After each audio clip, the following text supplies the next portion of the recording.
Hey guys, welcome back to the channel. This is a story about what if Naruto runs away from his parents' Pokemon. Before I start, please support for more amazing content and do consider subscribing to my channel and share this video with your friends. This is written by AegyptusDragon, link in description and support writer. Let's start the video. Chapter 1. In the distant region of Unova laid a sun-kissed blonde boy in bed. It was a quiet night, nothing could disturb his sleep except the roar of thunder. He jumped and snapped his sapphire blue eyes open, scanning his room for anything that could do him wrong. He soon calmed down, realizing that it was just the sound of thunder on a stormy night. You may be questioning why a child of 7 years would react in such a way when they wake up, and the story is quite tragic. You see, Naruto here is the oldest son of the famous contester Kushina Uzumaki, who specialized in both fire and water types, while his father is Minato Namikaze, the Unova champion and nicknamed the Yellow Flash for his mastery over electric-type Pokemon. I mentioned before that Naruto was the oldest child, meaning he had siblings, two Ritids, Mito and Menma Namikaze. The people who see the family, they would seem like the perfect family, which is only true when it's only the four of them, because when Naruto is there, he only gets looked at with annoyance and hate from hate. He could understand why his siblings hated him. Any child would do the same as their parents and not questions. They weren't a problem. Naruto's problem were his parents. He didn't understand what he did to receive such hate. He, of course, did ask his father, only to be met with a look of hatred and some of the harshest words he had ever heard. It had broken him, and only later did he realize that his father didn't answer his question. After that, he had kept his space from his family. Family, he thought with disdain and hate as he stood up and made shaky steps towards the door. He was met with the horrible sound of his floorboards creaking. He opened it to be met with a warm-looking corridor that was the complete opposite to his room. As he stepped out, he looked at the clock that hung at the end of the corridor, realizing he had about 2 hours before his parents woke up. He quickly made his way towards the bathroom to get ready for the day, and 20 minutes later he stepped out looking refreshed with a blank face. He wore a black shirt with a black jumper over it and black baggy trousers.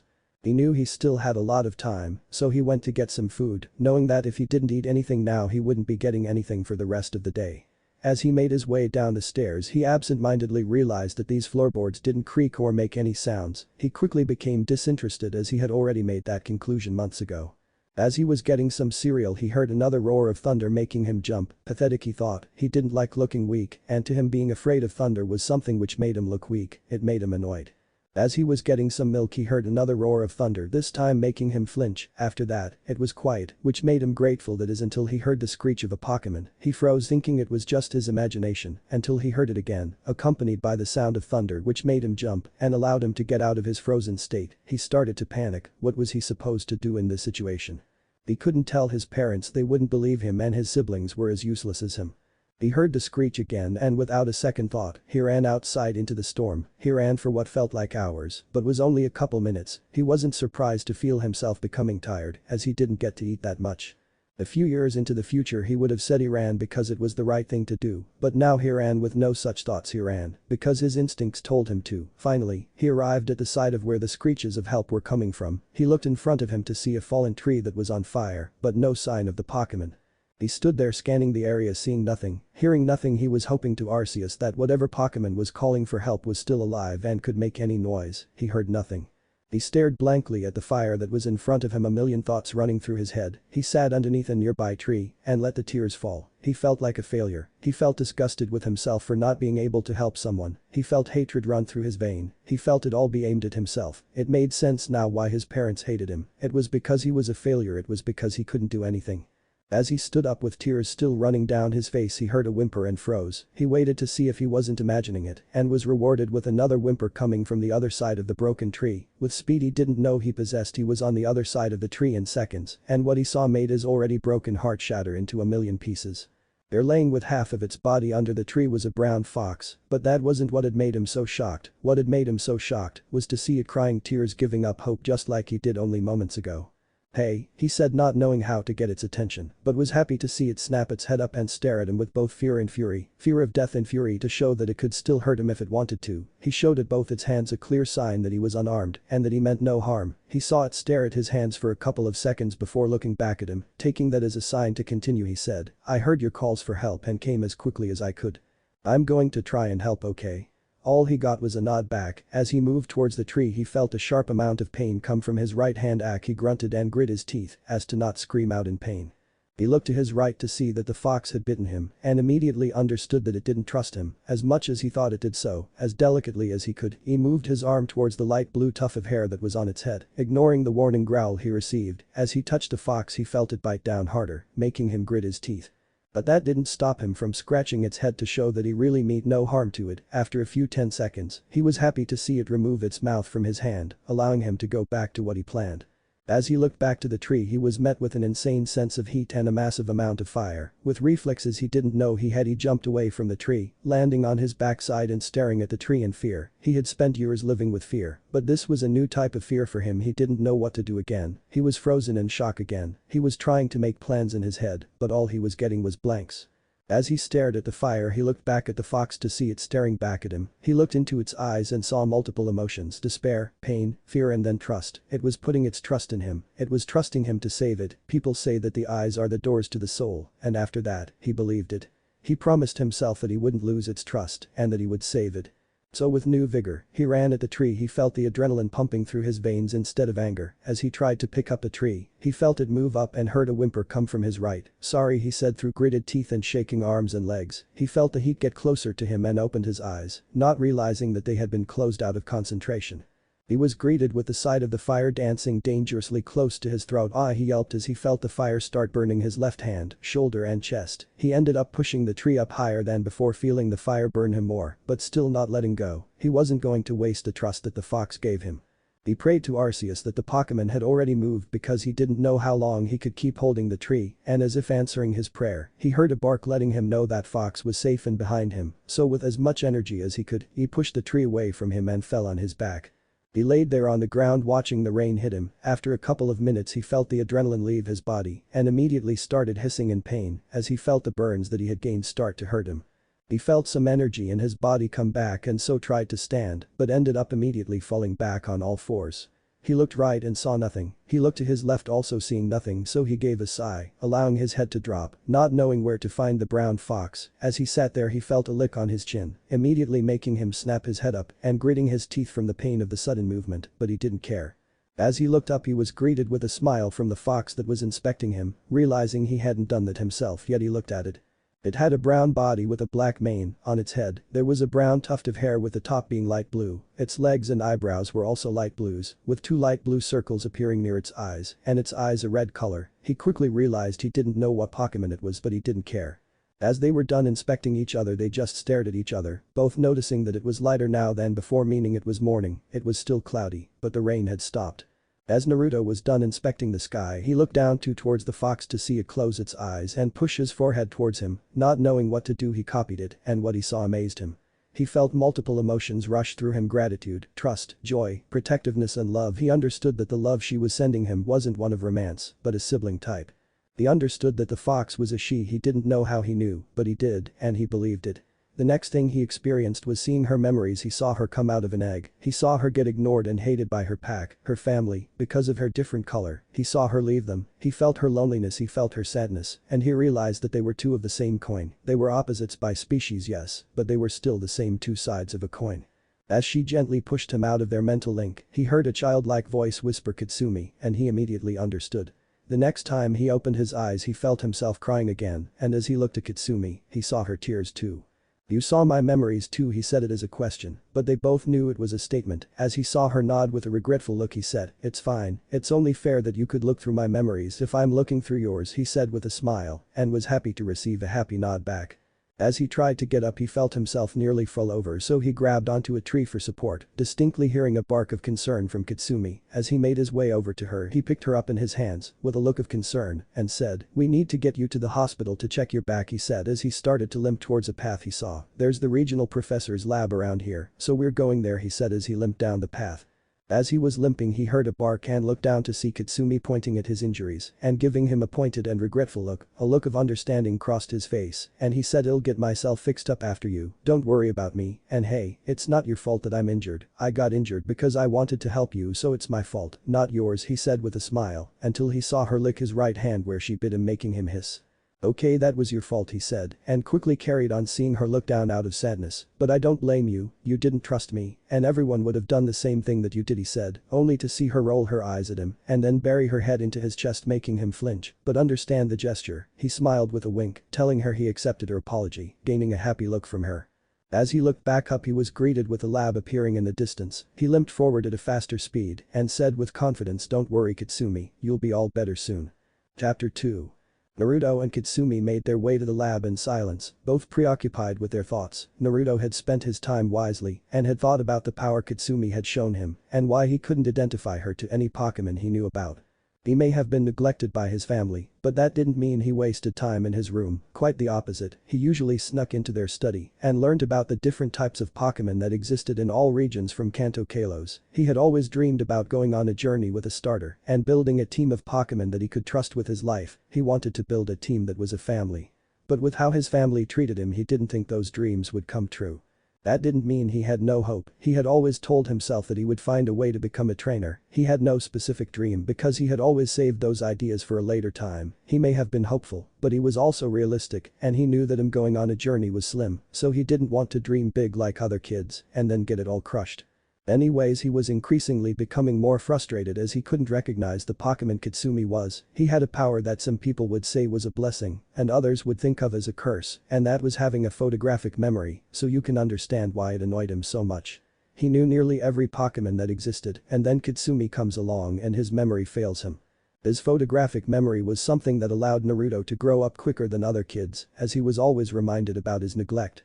But it had also helped his studies in a major way, as he was able to remember every type that existed, every weakness and every strength, every move and beyond.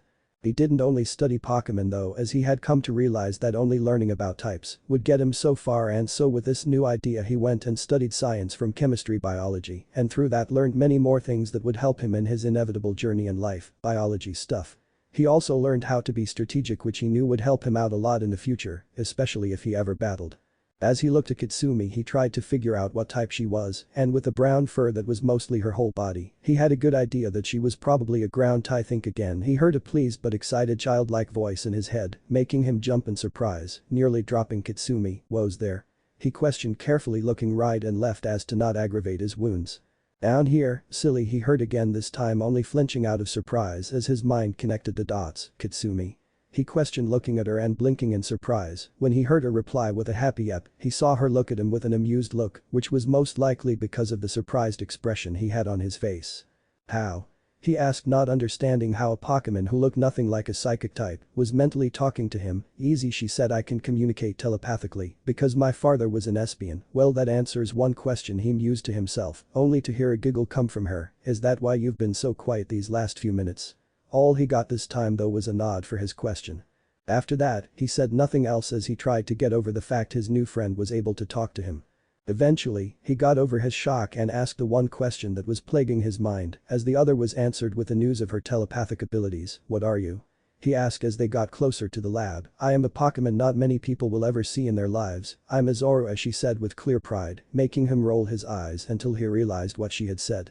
Making him snap his head towards her, he quickly realized that he was holding one of the most elusive Pokemon that has ever existed. He had, of course, read about them, but had never seen pictures of them, making him believe that they were just a myth, as they would disappear seconds after being spotted.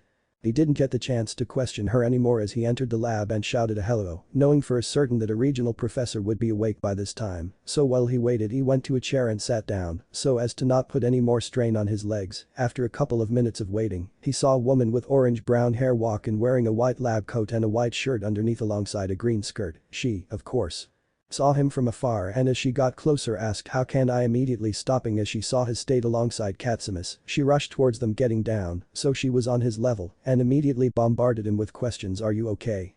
What happened? Do you need medical attention? And is that your Pokemon?" Without even realizing it, he responded to all the question as quickly as he could. "No, I'm not. The storm happened alongside a tree and fire," he said, taking a quick breath before continuing. "Take care of Katsumi first, and then me, and yes, mine." It had all happened so quickly for him that his mind couldn't handle the mental stress of what had happened in the last few hours, and as such he blacked out. The last he heard was Katsumi's voice repeatedly saying his name. Katsumi watched her partner in concern as she noticed him slowly pass out because of exhaustion. She then heard the human woman, a professor, as Naruto called her, start to panic. She felt herself be picked up and immediately started to squirm, trying to get out of the professor's arms and failing. She felt the woman run towards the corridor, whispering to her that everything was going to be okay and that she didn't have to worry anymore as exhaustion started to catch up to her as well. She sent one last regretful look towards Naruto, hating the fact that she couldn't do anything to help him and that all she could do was put her faith in this professor to help them both. Professor Juniper didn't know how her day had just become so much more stressful. It all started so nicely with a nice storm outside, making her relaxed and ready for another productive day. She should have known it wouldn't last long, as a few hours later, she heard someone young shout a hello into her lab. She, of course, thought it was just another trainer passing by, so quickly went to check what they wanted. As she got closer, she saw a child sitting on a chair with a Pokemon in his lap. What she saw left her horrified and worried, as the state of the child and Pokemon was horrible. So as quickly as she could, she ran up to him and started questioning him, along with taking a good look at the Pokemon he had on his lap and being unable to recognize it, making her frown. As she listened to what the boy had to say, she took a good look at him and saw he had multiple burns on the left side of his body. Seeing him pass out, she did what the boy had wanted and left with the Pokemon in her arms. She hissed out of pain as it struggled and scratched her a couple of times. So quickly but soothingly she said, there you'll be alright soon, don't worry," and was pleased to see it stop and pass out. As she got to the medical bay, she sent out her Audino, quickly telling her what had occurred and asking for her help at healing the Pokemon on the bed. While Audino was busy healing the Pokemon, she went back for the boy, quickly picking him up and noticing the flinch he gave at her touch. She quickly ran back to the med bay and put the boy down on one of the beds. After taking a quick look at him, she was impressed that he had stayed conscious for as long as he had, as the walk to her lab was a long one. Her and Audino then spent hours after that treating them both. They, of course, were able to heal most of the burns of the boy with some potions and Audino's heal pulses, only leaving his neck alone, as they didn't know how it would affect his voice box if they did use any potions or heal pulses on it, so they bandaged his neck up instead so that it wouldn't get infected. After that, they put all their attention on the mystery Pokemon, quickly taking an X-ray and seeing multiple broken bones in her hind feet. She sighed. Thankfully the injuries weren't as bad as she thought they would be. This had made her less worried than before, as she knew that it could heal in a couple of days if treated right. So after hours of work and tons of medical equipment being used on the boy and his Pokemon, they were happy with the fact that both of them would survive. After thanking Audino for her assistance, Juniper went back to her desk and started to research the mystery Pokemon. Only days later would Naruto wake up, looking around a room he didn't recognize ever stepping into. He tried to sit up, only to be met with a searing pain in his chest, immediately making him stop his movements and gasp for air before fully sitting up. As he looked around, he was treated with warm cream-colored walls that for the first time in his life made him welcomed. As he looked to his right, he was greeted with the sight of a brown ball of fur. It took him a moment to realize that it was Katsumi, which then, like a trigger being pulled, allowed multiple memories of what had occurred pass through his head. He quickly closed his eyes and started to sort through his head so he would know what had happened. So preoccupied with his task, he missed the professor's entrance into the room. She, of course, observed him and after some time made her presence known by clearing her throat. This surprised Naruto and made him jump, snapping his eyes open and looking at the professor with evident surprise. So the professor began, "How about we start with introductions and then questions later?" she said with a soft smile, and receiving a soft grin back from Naruto. He, of course, didn't know this woman personally, but he knew that she had helped him and Katsumi with their injuries, so he allowed some emotions to be displayed on his face.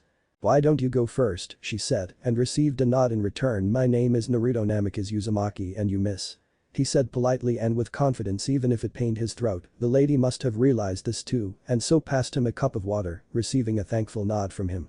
The professor, of course, realized who she was talking to and was quite surprised, but didn't show it as she didn't want to spook him, and so replied, "Well, you could call me Professor Juniper or Oria, Naruto," she said in a warm tone.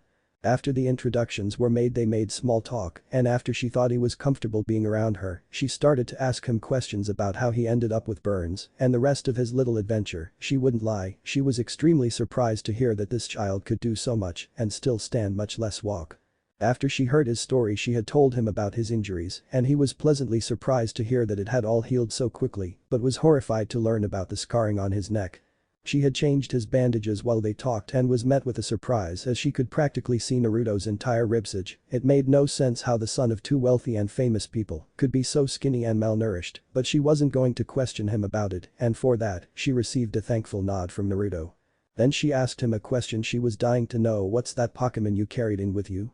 I'm not able to recognize it from the first glance, and after hours of research I still come up with blanks." She saw a look of understanding cross his face and waited for his answer. "Even I didn't know what Pokemon Katsumi was until she told me. She has psychic powers," he said quickly, as he saw her open her mouth to question him. "She told me she was a Zora."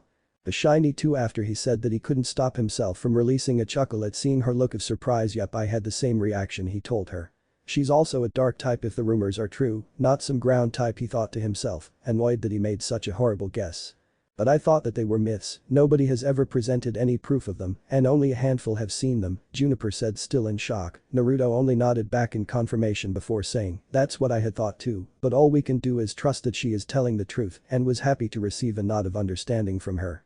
He, of course, knew that Katsumi was telling the truth as he had seen her memories and had seen hundreds of Zoro and Zoroark.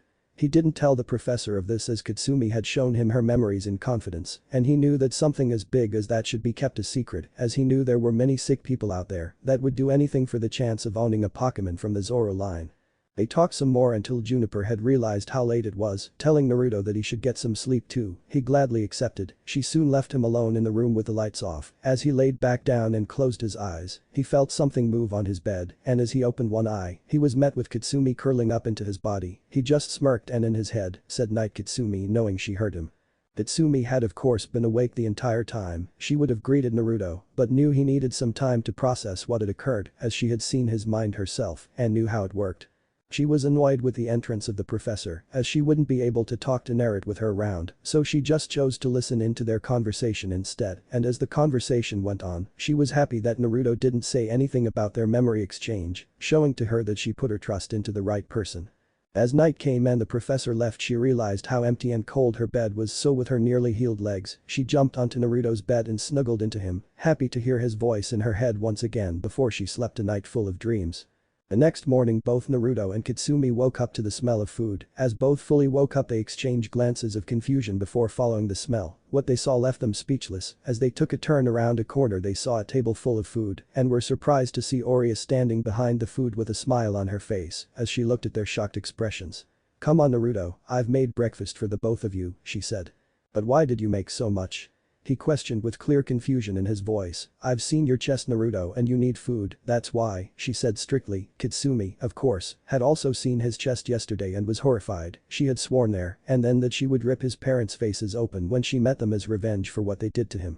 As those thoughts were going through Katsumi's head, Naruto was left speechless. He was shocked that someone would do so much for him. As he stared he didn't realize he was releasing tears. Juniper seeing this came up to him with a look of concern and hugged him, comforting him.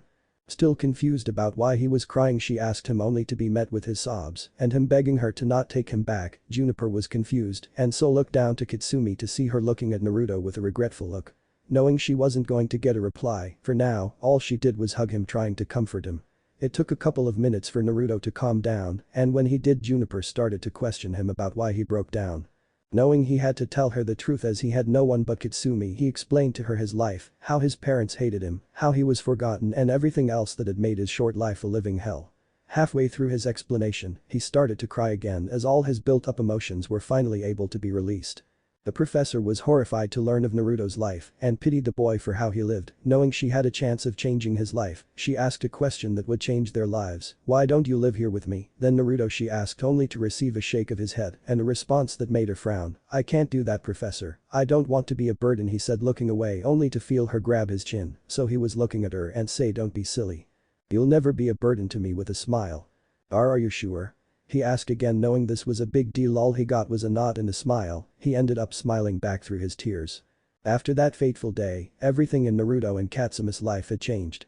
At first, it was a bit awkward for them all as Naruto had never lived with someone who actually cared for him, but he was quickly growing into it. It was also different for Katsumi too, as she had never lived with two humans before, but with Naruto by her side, she was able to adapt quite easily.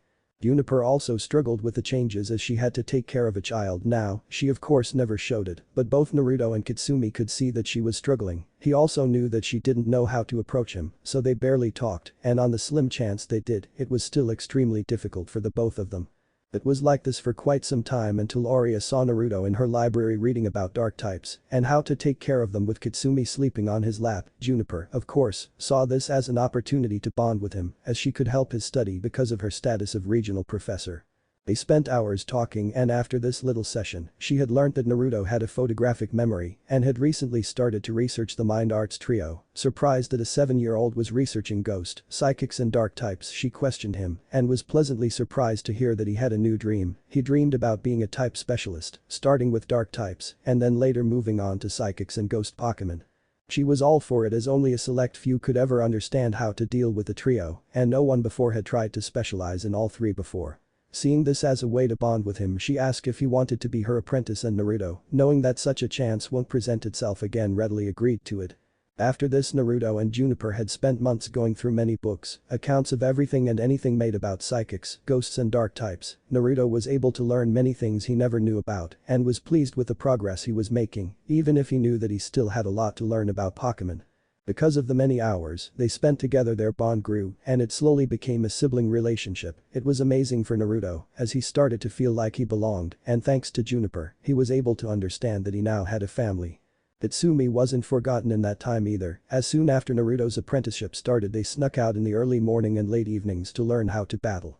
For Naruto, it was an experiment to see how well both he and Katsumi worked together. He wouldn't lie, the thrill he felt while battling the wild Pokemon was addicting. This just solidified his opinion on what he wanted to do on his journey, and that was to be a battler, as he felt it suited him more than anything else. He also felt more alive in a battle and more in sync with Katsumi.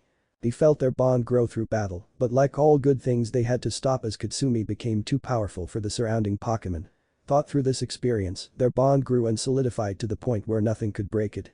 Soon enough October rolled around, and with it bringing Naruto's birthday. It wasn't anything big, but it was still special for him, as it was the first time he had celebrated it in his entire life. He didn't get many gifts, but he didn't care. As long as his two precious people were with him, he was happy. Soon after the next year had started, Naruto and Katsumi had begun their first steps towards greatness. They started to train with Naruto joining Katsumi in it, and when asked why he would do so, he always replied saying, "It makes us closer and shows to her that we're equals, not master and servant," gaining a pleased look from his sister. Throughout the year Naruto started to learn about camping and survival, so that when he did leave on his journey he would be prepared. He had also started to write papers on the basics of taking care of the mind arts trio. He only did so because his sister requested it from him, and he didn't want to disappoint her. What he didn't know was that Juniper was sharing the papers with her colleagues, who then would share it with gym leaders and elite fours that specialized in those type of Pokemon. This had, of course, made them all question who would write something so accurate, and when asked, Juniper was all too pleased to brag about her brother apprentice. This also made Naruto famous, not that he knew about it. Time skipped to October. The day was another sunny morning for Naruto and Katsuki as they walked through the forest that surrounded their lab. Naruto was wearing a white shirt with a black jacket on top that had multiple white lines on it and baggy black trousers with the same design. As they walked, Katsumi asked, "Think we'll find anything good to fight?" Only to receive a shrug and a maybe from her brother, as they both knew the chances were slim. As they kept on walking they felt the trees around them move as if there was wind, making both Naruto and Katsumi freeze, as they could tell that a powerful flying type was around this area. "Fire a dark pulse into the sky," he said, only receiving a nod and seeing her lift her head and shoot a beam of black energy into the sky. This was, of course, an easy way to show that they were challenging whatever bird was in the area. They stood there waiting for their challenger, only to hear and see nothing. As they were getting ready to leave, they saw a massive shadow fall upon them. As they looked up they were met with a huge bird with bright red, blue, yellow and white colored feathers. Naruto immediately recognized the eagle with a massive amount of surprise, as he didn't think he would meet one so close to the lab. "What is it?" asked Katsumi as she saw his surprised bravery. He said back, and she quickly understood. "So, what's the plan, Naru?" she asked. "All we can do is fight it or lead it back the lab," he replied, making it obvious that they now had to defeat it or face Juniper when she's angry. They had done so once already and had promised each other to never make her angry again. She gave a nod and he started giving orders. "Dark pulse, and if he gets close use feint attack," he said, receiving a nod. She immediately fired the beam, missing the bird as it dodged. She saw it start diving down towards them and so fired multiple dark pulses without an arrow, telling her as she already knew what Naruto was planning. The move didn't have a lot of power behind it, but made it difficult for Pokemon to dodge, as they were usually overrun by the large amounts that were fired. They were happy to see at least 3 hit it before it flew up and tried again, this time though gaining the outline for quick attack, thinking that it was going to do the same thing again. Katsumi shot her multi-dark pulses, only to see it disappear before it could get hit. Naruto, figuring out what had happened, shouted out with urgency to Katsumi, protect us. Not a second after she used it did the braviary smash into it with an aerial ace. Smart bird, Naruto mused. He wasn't surprised as he knew their species were known for being fast, vicious and smart. Luckily all that had happened was Katsumi being pushed back. She didn't get to relax though, as she felt it hit her protect multiple more times. Naruto, seeing this, immediately understood that Katsumi wouldn't be able to hold for long and started to give orders. Katsumi, he shouted, don't panic, use your ears, and you'll be able to pinpoint his location. After you do, use a feint attack. Knowing that Katsumi's hearing was so good that she could hear from miles away, he didn't doubt she would find her opponent in seconds. He watched as Katsumi stood still, dropping her protect and turning right with her left claw glowing with dark type energy. He watched her swipe it only for her to fly by him into a tree. Seconds later, Katsumi. He shouted in concern as he ran towards her. Reaching her, he asked, are you okay? Katsumi, you hear me? He said in a shaky voice, only to hear her reply with an "oh," making him sigh in relief. As he sat there looking her over to check for injuries as she tried to stand, he felt a sharp pain in his back, making him grunt. As he looked back, he saw the braviary fly up away from their position. Naruto. He heard Katsumi shout in concern as he felt an iron-tasting liquid in his mouth, and as he felt it leak out, he put his hand near it to wipe it away, only to see that it was blood. Realizing what had happened, he looked back at Katsumi and whispered a sorry before falling unconscious. The last thing he saw was a bright light cover Katsumi. As Katsumi watched her brother in all but blood fell unconscious, she felt something snap in her and watched as a bright light enclosed her. As she shut her eyes, she remembered all the memories they shared, from how they met on that stormy night to all the fun they had in the last year, to all the training they did together and all the deep conversations they had. She felt dread well up in her, she felt anger rise in her at not being able to protect someone so precious to her, anger at being so weak. She felt like a failure for not protecting her other half. So when she opened her eyes again, she did the only thing that was logical to her in her enraged state. She jumped as high as she could and shot a newly learned flamethrower at the braviary with all the fury and hate that she felt, using it as fuel for the new move, absent-mindedly thinking about how she and Naruto would learn the ins and outs of it and make it perfect as they did with all moves. As she watched the bird fall to the ground and burn, she felt the anger in her leave and remembered Naruto's condition. Reaching him in seconds, she put her head towards his chest looking for a pulse and immediately picking him up and running towards the lab. As she reached it, she released a roar, absent-mindedly releasing it sounded deeper and more mature. She felt a sense of deja vu as she waited for the professor. There she was screeching for help, but this time it wasn't for her but her brother. She immediately snapped out of her memories and she saw the professor run up to her with a look of shock before seeing Naruto and telling her to follow. She did as told, knowing she couldn't help Naruto. As she laid Naruto on his stomach so his back and wounds were exposed, she watched as the professor and Audino started to heal him. Seeing that they had everything under control, she released a sigh she didn't know she was holding in and slouched against a wall. She looked at her arms only moments later, seeing them the color gray and her claws a purple. As she looked across the room for the mirror she knew was there, she was surprised to see a Zoroark instead of a Zora. She quickly got over it and gleefully inspected herself, seeing that her whole body was a dark gray and that she stood at a height of 5'4". Her mane now was brown instead of the black that she had. She saw that she now had a massive amount of hair that was purple, with the spiky bits being brown and the bottom part of it having some brown and some purple. She quickly stopped inspecting herself when she heard the professor's voice. Is that you, Katsumi? Oria asked, only to receive a blank look in return, making her understand right dumb question. As the professor was getting ready to ask another question, Katsumi beat her to it and for the first time spoke to her telepathically. Is Naruto going to be okay? She asked quickly and got a response she didn't want to answer. He is, but you're going to tell me why he's so injured in the first place, she replied with a fierce look and was pleased to get a frightened nod back. You'll tell me what happened while I check if anything bad happened to you after you evolved. As they went to see if Katsumi had any problems in her evolution, she had explained what had happened and that they have been sneaking out for months, making Juniper furious. It didn't take that long for Naruto to wake up, and when he did he realized that he was in the medbay again. Slowly he sat up this time, though not feeling much pain, probably because of all the potions that were used on me, he mused. He felt a large amount of weight on his lower half, so when he looked he was surprised to be met with a lot of purple hair. His confusion didn't last long though, as he found the creature's face in seconds and saw its yellow eyes inspecting him. His brain caught up with what had happened and linked it all to a possible answer. The bright light around Katsumi's body, the strange fox, and its look of worry all pointed to one creature. Katsumi, he whispered out in astonishment and wonder. He was happy to see her get off his bed, but surprised as she hugged him with her hair moving around him as if trying to protect him. He heard her whisper, I was worried there Naruto, you scared me, and was even more surprised to see tears roll down her cheeks. He quickly stood up on the bed and held her as a way of comforting her, saying comforting words that had made her feel safe to let go of him. They sat in comfortable silence before Naruto jumped off his bed and started to congratulate Katsumi on her evolution. They talked for a while before Juniper walked in and fretted over Naruto before bashing his head in for not telling her of what they were doing. Naruto, of course, accepted this as his punishment, already knowing that it was going to happen at any time. A week later. It was Naruto's birthday, and 1 week after Katsumi's evolution, he had spent his time recovering and helping Katsumi adjust to her new form and new move. They had already learnt in the ins and outs of Flamethrower, and were now working on Katsumi's efficiency with it. They had, of course, checked her other moves out to see that her Dark Pulse could be launched in less than a second and maintained for a longer time than back when she was a Zoro. As it was Naruto's birthday today and Katsumi now had the power to take on everything that lived in the forest and mountains around them, she had said she was going to get him a gift. He didn't want her to leave, but allowed her to go. Well, he spent some quality time with his sister.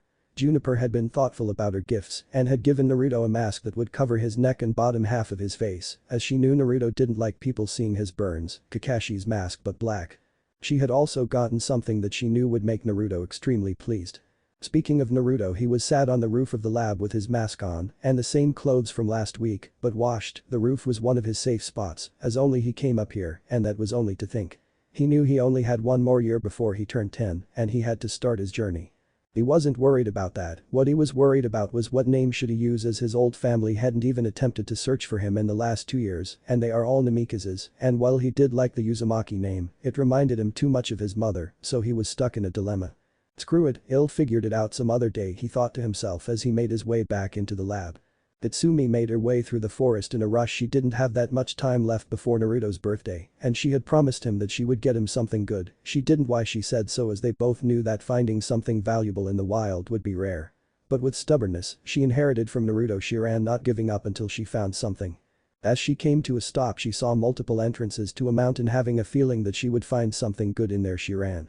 She was grateful that she was a dark type, as they all had great vision in the dark. As she kept on walking and saw the light of the can entrance disappear, she started to think that she would find nothing.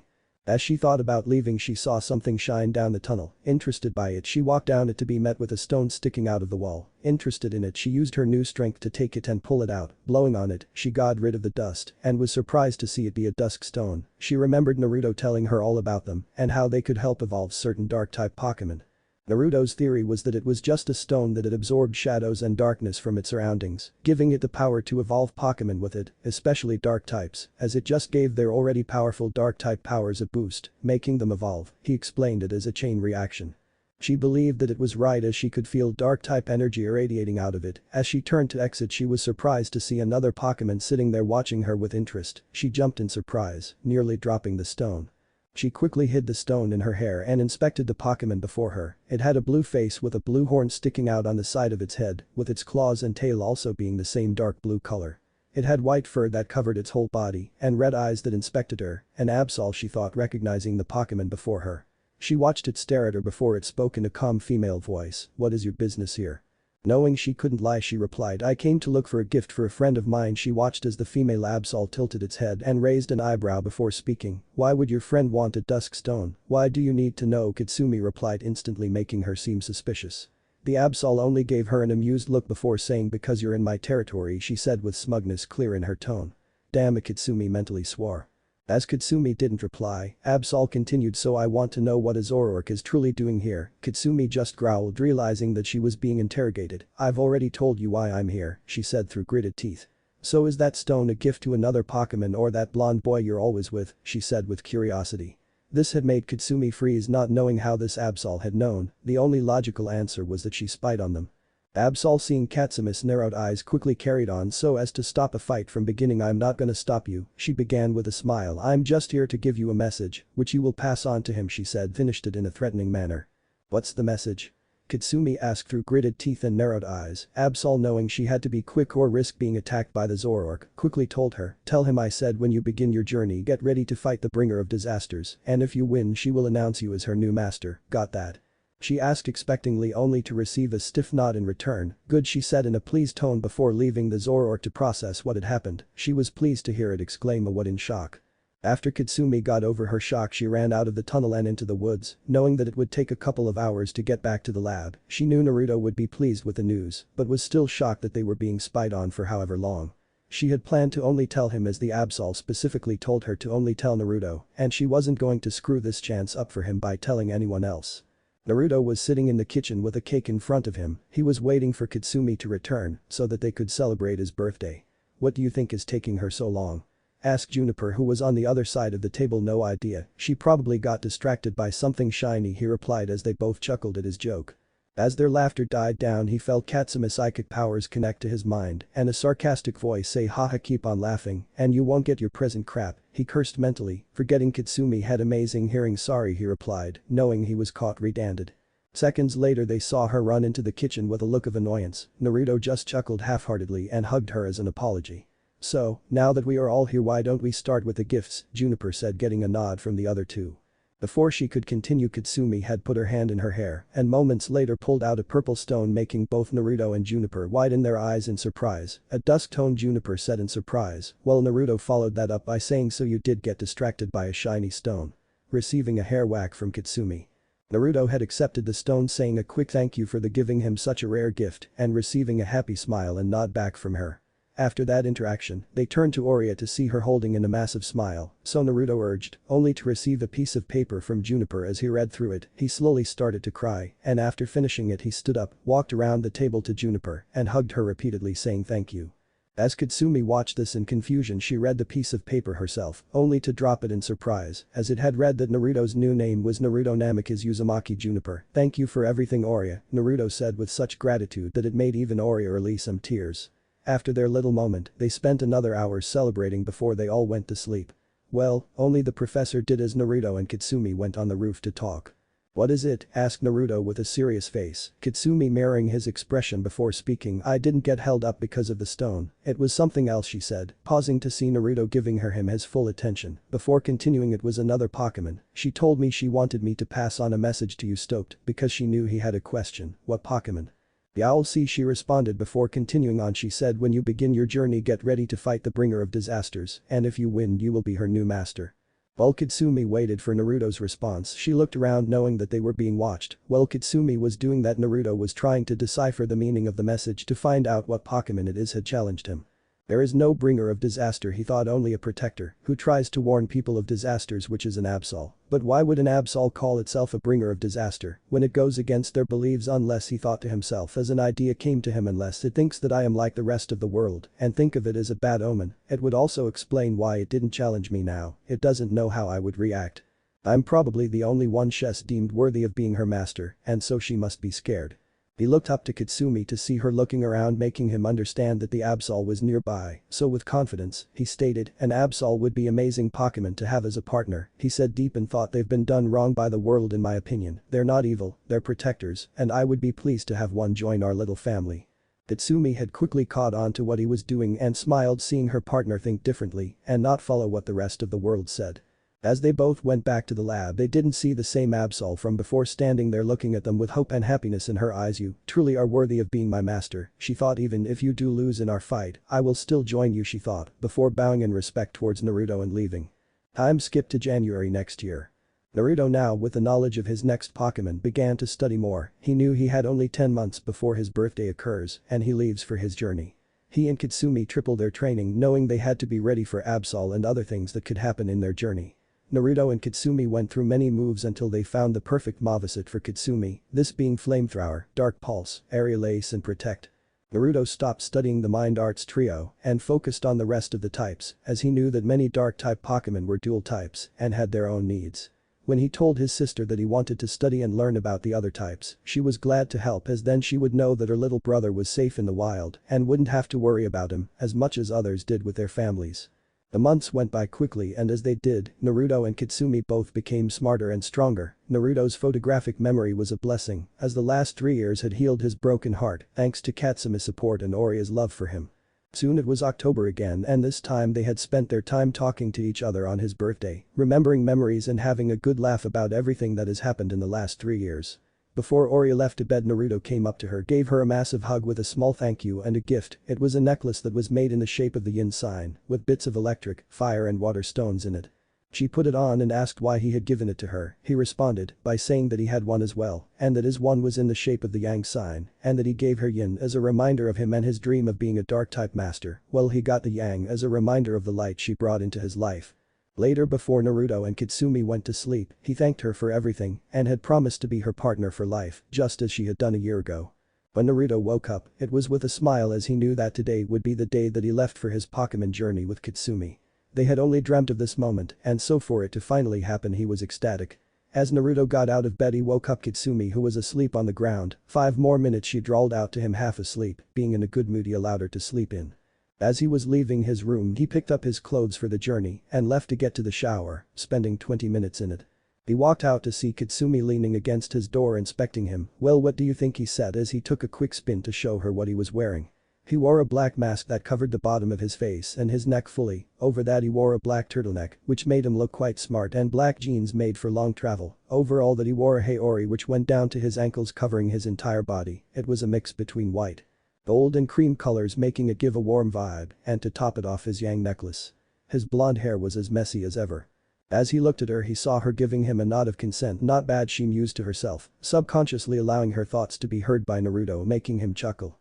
As they walked to the kitchen to get some breakfast he heard his name get called by his sister. Knowing that they wouldn't be able to eat anything, Naruto sent Katsumi to the kitchen to get some food.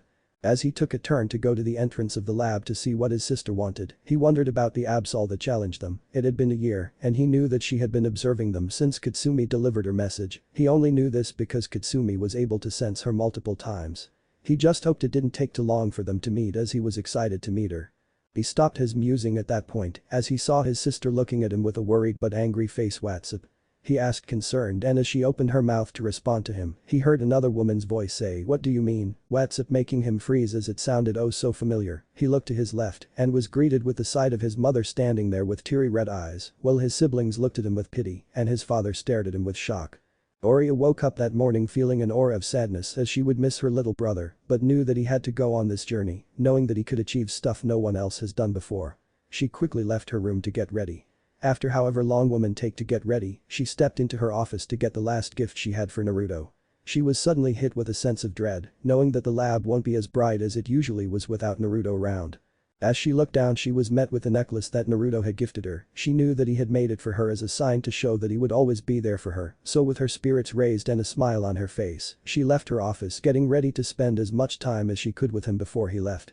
As she made her way through the main entrance she was met with a surprise. Standing there in her lab was the Namikaze family. Knowing that they needed something she put on a fake smile and said, "Minato, Kushina, how can I help you?" trying to sound pleasing. It seemed to work for the most part as Minato responded, "We've come here to get Mito and Menma's starter Pokemon. You promised us a couple of months ago that you would have them ready," he replied. She, of course, knew what he was on about and so quickly stepped behind a desk to pick up a case where 2 Pokeballs rested. Minato was specific about the Pokemon his children would receive. It was a stressful week for her, but she had done her job. Knowing that she could mess with them she asked, "I only have 2 Pokemon as you asked. Does that mean your second son Naruto already has a Pokemon?" She questioned politely and was pleased to see the immediate looks of surprise cross Minato's and Kushina's face, while the kids took a second longer to realize, making her frown. They still were able to remember Naruto too and had shown their surprise at her comment. "Ah, could you give me and Kushina a moment while the kids meet their Pokemon?" asked Minato, receiving a nod from Juniper. As Minato took his wife outside of the lab he immediately felt her hug him with tears streaming down her face. "What have we done, Minato?" she asked with a sob. "We don't even know where he is, and now that I think about it, I haven't seen him around the house in years." What they didn't realize was that they were talking quite loudly and so Juniper and the kids could hear them. Hearing what their mother had said made both Menma and Mito look down in shame as they too had forgotten about him. But when Oria heard them she immediately got a scowl on her face and said with anger and disgust clearly present in her tone, "You forgot him." She shouted the last bit to show how truly furious she was. Realizing that they had been caught they tried to defuse the situation, but only made it worse, as Oria wasn't going to take any excuse for them practically abandoning her brother. As she stood there listening to their excuse she wondered how Naruto would react seeing them. So without thinking about it she turned towards the corridor and shouted Naruto, making everyone in the room freeze in shock, her included. She didn't understand why she called for him. She didn't get to dwell on it for long as she saw Naruto walk in with a concerned face. "What's up?" he asked, and as she opened her mouth to talk she stopped not being able to talk as she felt like the air in her throat had left. It didn't really matter as she heard Kushina say in a weak voice, "What do you mean, what's up?" She watched as he froze and turned to them, shock displayed on his face. They stood there for what felt like hours, but was only a couple of seconds before Kushina rushed towards him, her arms spread wide open aiming for a hug, only to look in shock as Naruto moved out of her way, his look of shock immediately turning into one of anger and annoyance. "What do you think you're doing?" he asked with clear anger in his voice. Kushina was shocked that her own son would talk to her in such a tone, so as to try and save some pride she said, "Don't talk to me with such a tone," she said with equal anger, surprised to see her son look at her with shock before he said, "A bit late for you to tell me what to do." Getting a hurt look from his mother. At seeing their mother's look, Naruto's siblings both became annoyed with how their brother was treating their mother. "Shown some respect to your mother," Nito said loudly as to get her point across like her mother had taught her to. With Menma nodding along, she was met with a look of annoyance before he glanced back at their mother with no emotions displayed on his face and said, "You need to get one thing straight. I'm not your son," he said as he also looked at Minato before then looking at his siblings and saying, "I'm not your brother either, I'm just someone who shares the same blood as you, nothing more, nothing less."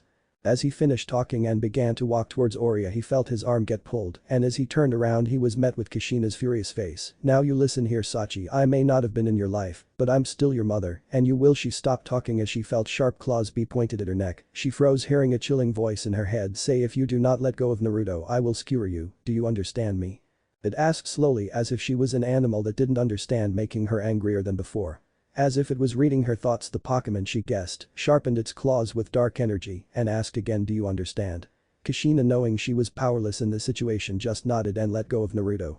As she let go of him, she felt herself be pushed out of the way and watched as a fox-like Pokemon ran past her and started inspecting Naruto's arm. "It's fine, Katsumi," Naruto said in a calm voice, knowing that she must have sensed his anger and distress at seeing his family. He knew that she was angry and that one wrong word from him could set her off. "I'm not hurt, she didn't hurt me, see," he said as he showed her his arm and was happy to see her sag in relief. He just gave her a smile and stroked his hand through her purple hair as a way of showing his gratefulness of her protective instincts. Katsumi was all too pleased to receive his thanks, as she always enjoyed Naruto's scratches. As he looked back towards his family, "Don't even call them that," he heard Katsumi's voice say. He gave her a nod, agreeing with her. He relaxed, knowing that he was safe as Katsumi would never let any harm happen to him, shown by the fact that she was staring at his former family with eagle eyes. He heard Minato ask Juniper, "What the hell is that and why is it so close to my son?" He looked towards Oria to see her still frozen and so answered for her, "This is Katsumi, a shiny Zoroark and my partner." He looked at them as he said this to see Minato and Kushina staring at him with shock while his siblings looked confused, and for the last time, "Minato," he said with hate, "I'm not your son anymore, I'm a Juniper now. I may have your blood pumping through my body, but I was never in Uzumaki Namikaze." He finished with anger and in a twisted sense was happy to see Kushina break down in tears while his father looked down in shame alongside his siblings. Before anyone could say anything else and as to stop the family reunion, Juniper spoke, breaking out of her frozen state. "How about Mito and Menma take their Pokemon and leave, as I'm busy and Naruto has to begin his own journey." All she got in response were some nods before the Pokeballs were taken from her hand and they left with Kushina shooting multiple glances at Naruto. As they heard the Namikaze car start up, they all heaved a sigh of relief, knowing that the stressful situation had finally ended. As Naruto turned towards Oria, he was met with a surprisingly tight hug, and as he put his arms around her, he heard her apologies multiple times for calling him over. He quickly comforted her, telling her that it was truly okay and that he didn't hold it against her. They talked for a couple of minutes, allowing Oria to calm down before she asked him what he planned to do. He quickly responded by saying, "I don't want to travel the Unova region, knowing that Minato has so much power over it, and I don't want to deal with my siblings on my journey, so I'm thinking about going to a different region. Think that will be possible?" He asked and was instantly met with a happy nod. "Yep, I could set it up for you, but you'd have to leave today. Think you could wait a little bit longer?" "Yes," he responded before continuing on, "While you set that up for me, Katsumi and I have to go deal with something. We'll be back soon, don't worry," he said before standing up, giving her a kiss on the forehead and grabbing his custom-made Pokeballs and running into the forest with Katsumi. She didn't know what he was doing but decided to trust him and went to start setting up Naruto's flight. As Naruto ran towards an open field he and Katsumi used for training, he mentally asked her, "Do you think the Absol will be there?" He only received a nod back, making him roll his eyes. As they got closer to the field, they saw white-furred Pokemon waiting for them. When they made it to the field, they saw the Absol look at them, leaving Naruto speechless as he saw how beautiful it truly was. He had of course only seen pictures of it, so seeing it up close was an honor. As he looked at her, he said, "It seems that you've been waiting for us," receiving a nod back. Knowing that it was itching to fight, he looked at Katsumi to see her nodding towards him, allowing him to start the fight. Flamethrower, he mentally ordered, pleased to see a jet of flames fly out of her mouth and towards Absol. As it got closer to it, the Absol vanished before appearing in front of Katsumi, with its horn glowing with dark energy, with adrenaline pumping through his veins, and his mind sharper than ever, which had always happened when he was in a battle. He ordered in quick succession dropped to the ground and then counter with aerial ace, and was happy to see Katsumi stop spitting out flames and immediately falling on her back, allowing Absol to fly past her, before jumping back up with speed gained from years of training, and while the Absol was still in the air punching it with her right claw that was glowing white, a sign of aerial ace being used. He watched as the Absol flew to the right, where Katsumi swung before ordering another flamethrower as Absol hit a tree stopping her fall. As it flew and hit her, he heard it howl in pain, telling Katsumi to stop, but to be prepared for any surprise attacks, and receiving a grunt from her, he said, Absol, give up. The battle hasn't been long, but you've been hit with 2 strong moves, and I don't want you getting hurt any more than you have to. He waited for her response, and was pleased to see it nod her head, understanding his point. As he walked forward towards her, he felt his sense of danger go off and ducked, narrowly missing Absol's horn as it tried to slash at him. The next second he heard a howl of pain and quickly looked behind himself to see her laying on the ground with Katsumi on top of her and a flamethrower being prepared to be launched. As quickly as he could, he got up and ran towards Katsumi, telling her to calm down. He saw her look of murder at the idea of letting the Absol go after it had tried to harm him, but he had told her that it was only a test of his skills. He knew that she would attack him as any good dark-type Pokémon would. He knew the dark-type Pokémon were vicious and couldn't be trusted in the wild, but when they were trained and had named you as their master, they become extremely loyal Pokémon that would die for you. He knew that the Absol was only testing him on his knowledge, and so wasn't worried. So he began, am I worthy of being your master, bringer of disasters, he said in a playful way, receiving a small smile from her and a nod. As he was about to put her in a pokeball, he stated, by the way, I'm not your master, Absol, I'm your friend and partner, I'm someone who will see you as a part of his family. He ended off with a smile and watched as Absol's look of confusion and surprise melted away into a smile before she closed her eyes. As she was absorbed into the pokeball, he looked at Katsumi, seeing her turned away from him and sending him glances of annoyance for not letting her finish their fight. He just chuckled before saying, it's fine, you'll be able to fight her as much as you want to, now that she's a part of the team, ending his sentence with a cheeky grin that turned into a smile at seeing her roll his eyes. As they got back to the lab, they were surprised to see Oria's car outside with his bag already inside it. As he walked in, he saw her standing there waiting for him. Hey, he called to her, snapping her out of her daydreaming session. Oh, back so soon, she asked, getting a nod in return with him saying yep, and with a welcome teammate too. Seeing her look of confusion, he said, could you put her in the healing machine? I'll tell you all about it. Receiving a nod, he started to explain what had happened and was happy to see her look at him with pride, as catching Absol was never easy. After a couple of minutes of waiting, he got Absol's pokeball back and released her. He got down into a sitting position so that both of them were equal in height to show that they were equals, getting a grateful nod from the Pokémon. He began his introduction towards Absol, explaining to her that what his dream was and what he expected of her. It was nothing much, as he asked for her to be a protector for their family, as he knew that their species were actually protectors, something he had learned from Katsumi as she explained to him that humans were wrong with their views on Absols, making Naruto agree. Absol wouldn't lie, she was surprised that her new master understood her species so well and how important they were to the world, unlike what other humans thought of them. She felt honored that she was being given such an important role by her master, and she promised him there and then that she would protect the family that he built. She knew that only the fox that was so close to her new master understood her, but she also knew that her new master was smart and would know what she meant when she placed her paw on his chest. She knew that her master had already placed a large amount of trust in her, as not many people would allow a freshly caught Pokémon to get so close to their most important organ, their heart. She felt honored that he was already trusting her, and so she promised herself that she would follow him into Giratina's dimension if she had to. She had already given her boy her loyalty a year ago on that fateful night, and she knew that he was the right person for her, as she had seen enough of him to understand that he was a good person. Pleased with their introductions being made, Naruto looked at Katsumi and asked, could you tell her that I wish to know her name? Getting a nod back before she started barking at Absol, he observed as Absol gained a look of understanding before growling something back. He looked back at Katsumi expectantly and heard her say the name of his protector and second family member, Ruby. He turned back to her saying, Ruby fits you well, it's a beautiful name, with a smile, seeing the Absol look pleased at his compliment. As he finished talking to his new teammate, he heard footsteps. He looked up to see the professor walk in, asking him if he was ready to go to the airport. Giving a nod back, he returned both Katsumi and Ruby to their pokeballs, promising to let them out when they reached their new destination. As Naruto and Oria made their way to the car, he asked her about where she was sending him and was disappointed to hear her say that it was a secret. He frowned but decided to trust his sister on this and so forgot about it. They drove towards the airport in silence, both knowing this would be the last few minutes they would have to spend with each other, and so they cherished it. Soon enough they had made it, where they both stood still observing everything around them, something that Naruto had picked up from Oria, as it was something she did when she was nervous. Soon enough Juniper sighed and turned towards Naruto to say her goodbyes. As she looked at him she was surprised to see him hug her with tears in his eyes. It had been a while since he cried, but she understood why. She hugged him back, understanding that it was difficult for him. Soon he let go and looked up at as Juniper ruffled his head affectionately and watched as she said, "When you reach Kanto, you'll be greeted by Professor Oak, be nice alright?" she asked playfully. She got a nod back and a thank you for everything she had done for him. Her only response was to hug him again and whisper, "Go show the world what you can do, Naruto, I'll be rooting for you." She ended it by pulling away from the hug and giving him a wink which he returned. She watched him board the plane, and just before he left her vision, she saw him look back at her with a soft grin that could be seen through his mask, making her smile. As she watched his plane leave she whispered to herself, "Good luck, Naruto, I know you'll make me proud." It was a long flight. Naruto realized this after his fifth nap. He understood that he was going to a faraway region, but his problem was that it was boring sitting in the same seat for hours. As he looked outside his window he sighed as he saw that it was night time already, so with a bored look he took out his national Pokédex and flicked it open for the first time, and what he saw surprised him. It had introduced itself as being Junior Professor Naruto Juniper's Pokédex. This had left him gobsmacked, as his sister had given him such privilege without even telling him.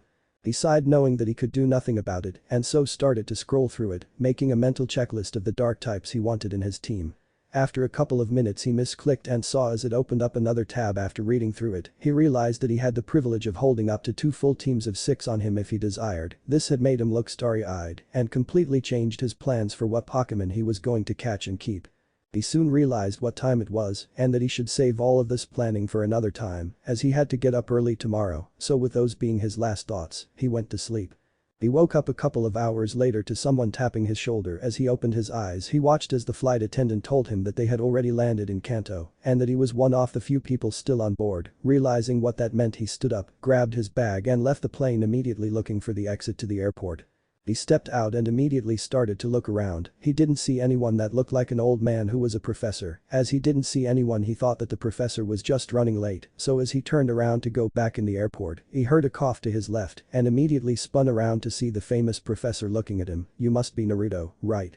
He questioned with a warm tone, making Naruto feel comfortable around him and reply with confidence, "Yep, and you must be the famous Professor Oak," he said, pushing out his hand for a handshake and getting one in return. He heard the professor chuckle at him before saying, "If anyone is famous it's you, my boy," making Naruto blink in confusion as they walked towards his car. "What do you mean by that, Professor?" Naruto asked respectively, making the professor chuckle. "Stop being so formal around me, Naruto, and you are the one who wrote those papers on the Mind Arts trio, correct?" Oak questioned and received a nod back as they started to drive to Oak's lab. "There's your answer." Oria showed it to all the regional professors, "and we then sent those papers to gym leaders and Elite Four members," and as he finished talking he looked back at Naruto and laughed at his shocked expression. "I'm guessing Oria didn't tell you that, did she?" He carried on with a smile and received a nod back for confirmation. "Don't be so embarrassed," the professor carried on. "You should be proud, as everyone was impressed with how well they were all written," he said, receiving a nod from a red-faced Naruto. After that, they drove in silence and made small talk, talking about theories, and as such, the professor was surprised to learn that Naruto had a photographic memory, but told him that it was for best. He also told Naruto that Oria had sent over a present for him that she didn't have the time to give to him, making Naruto excited.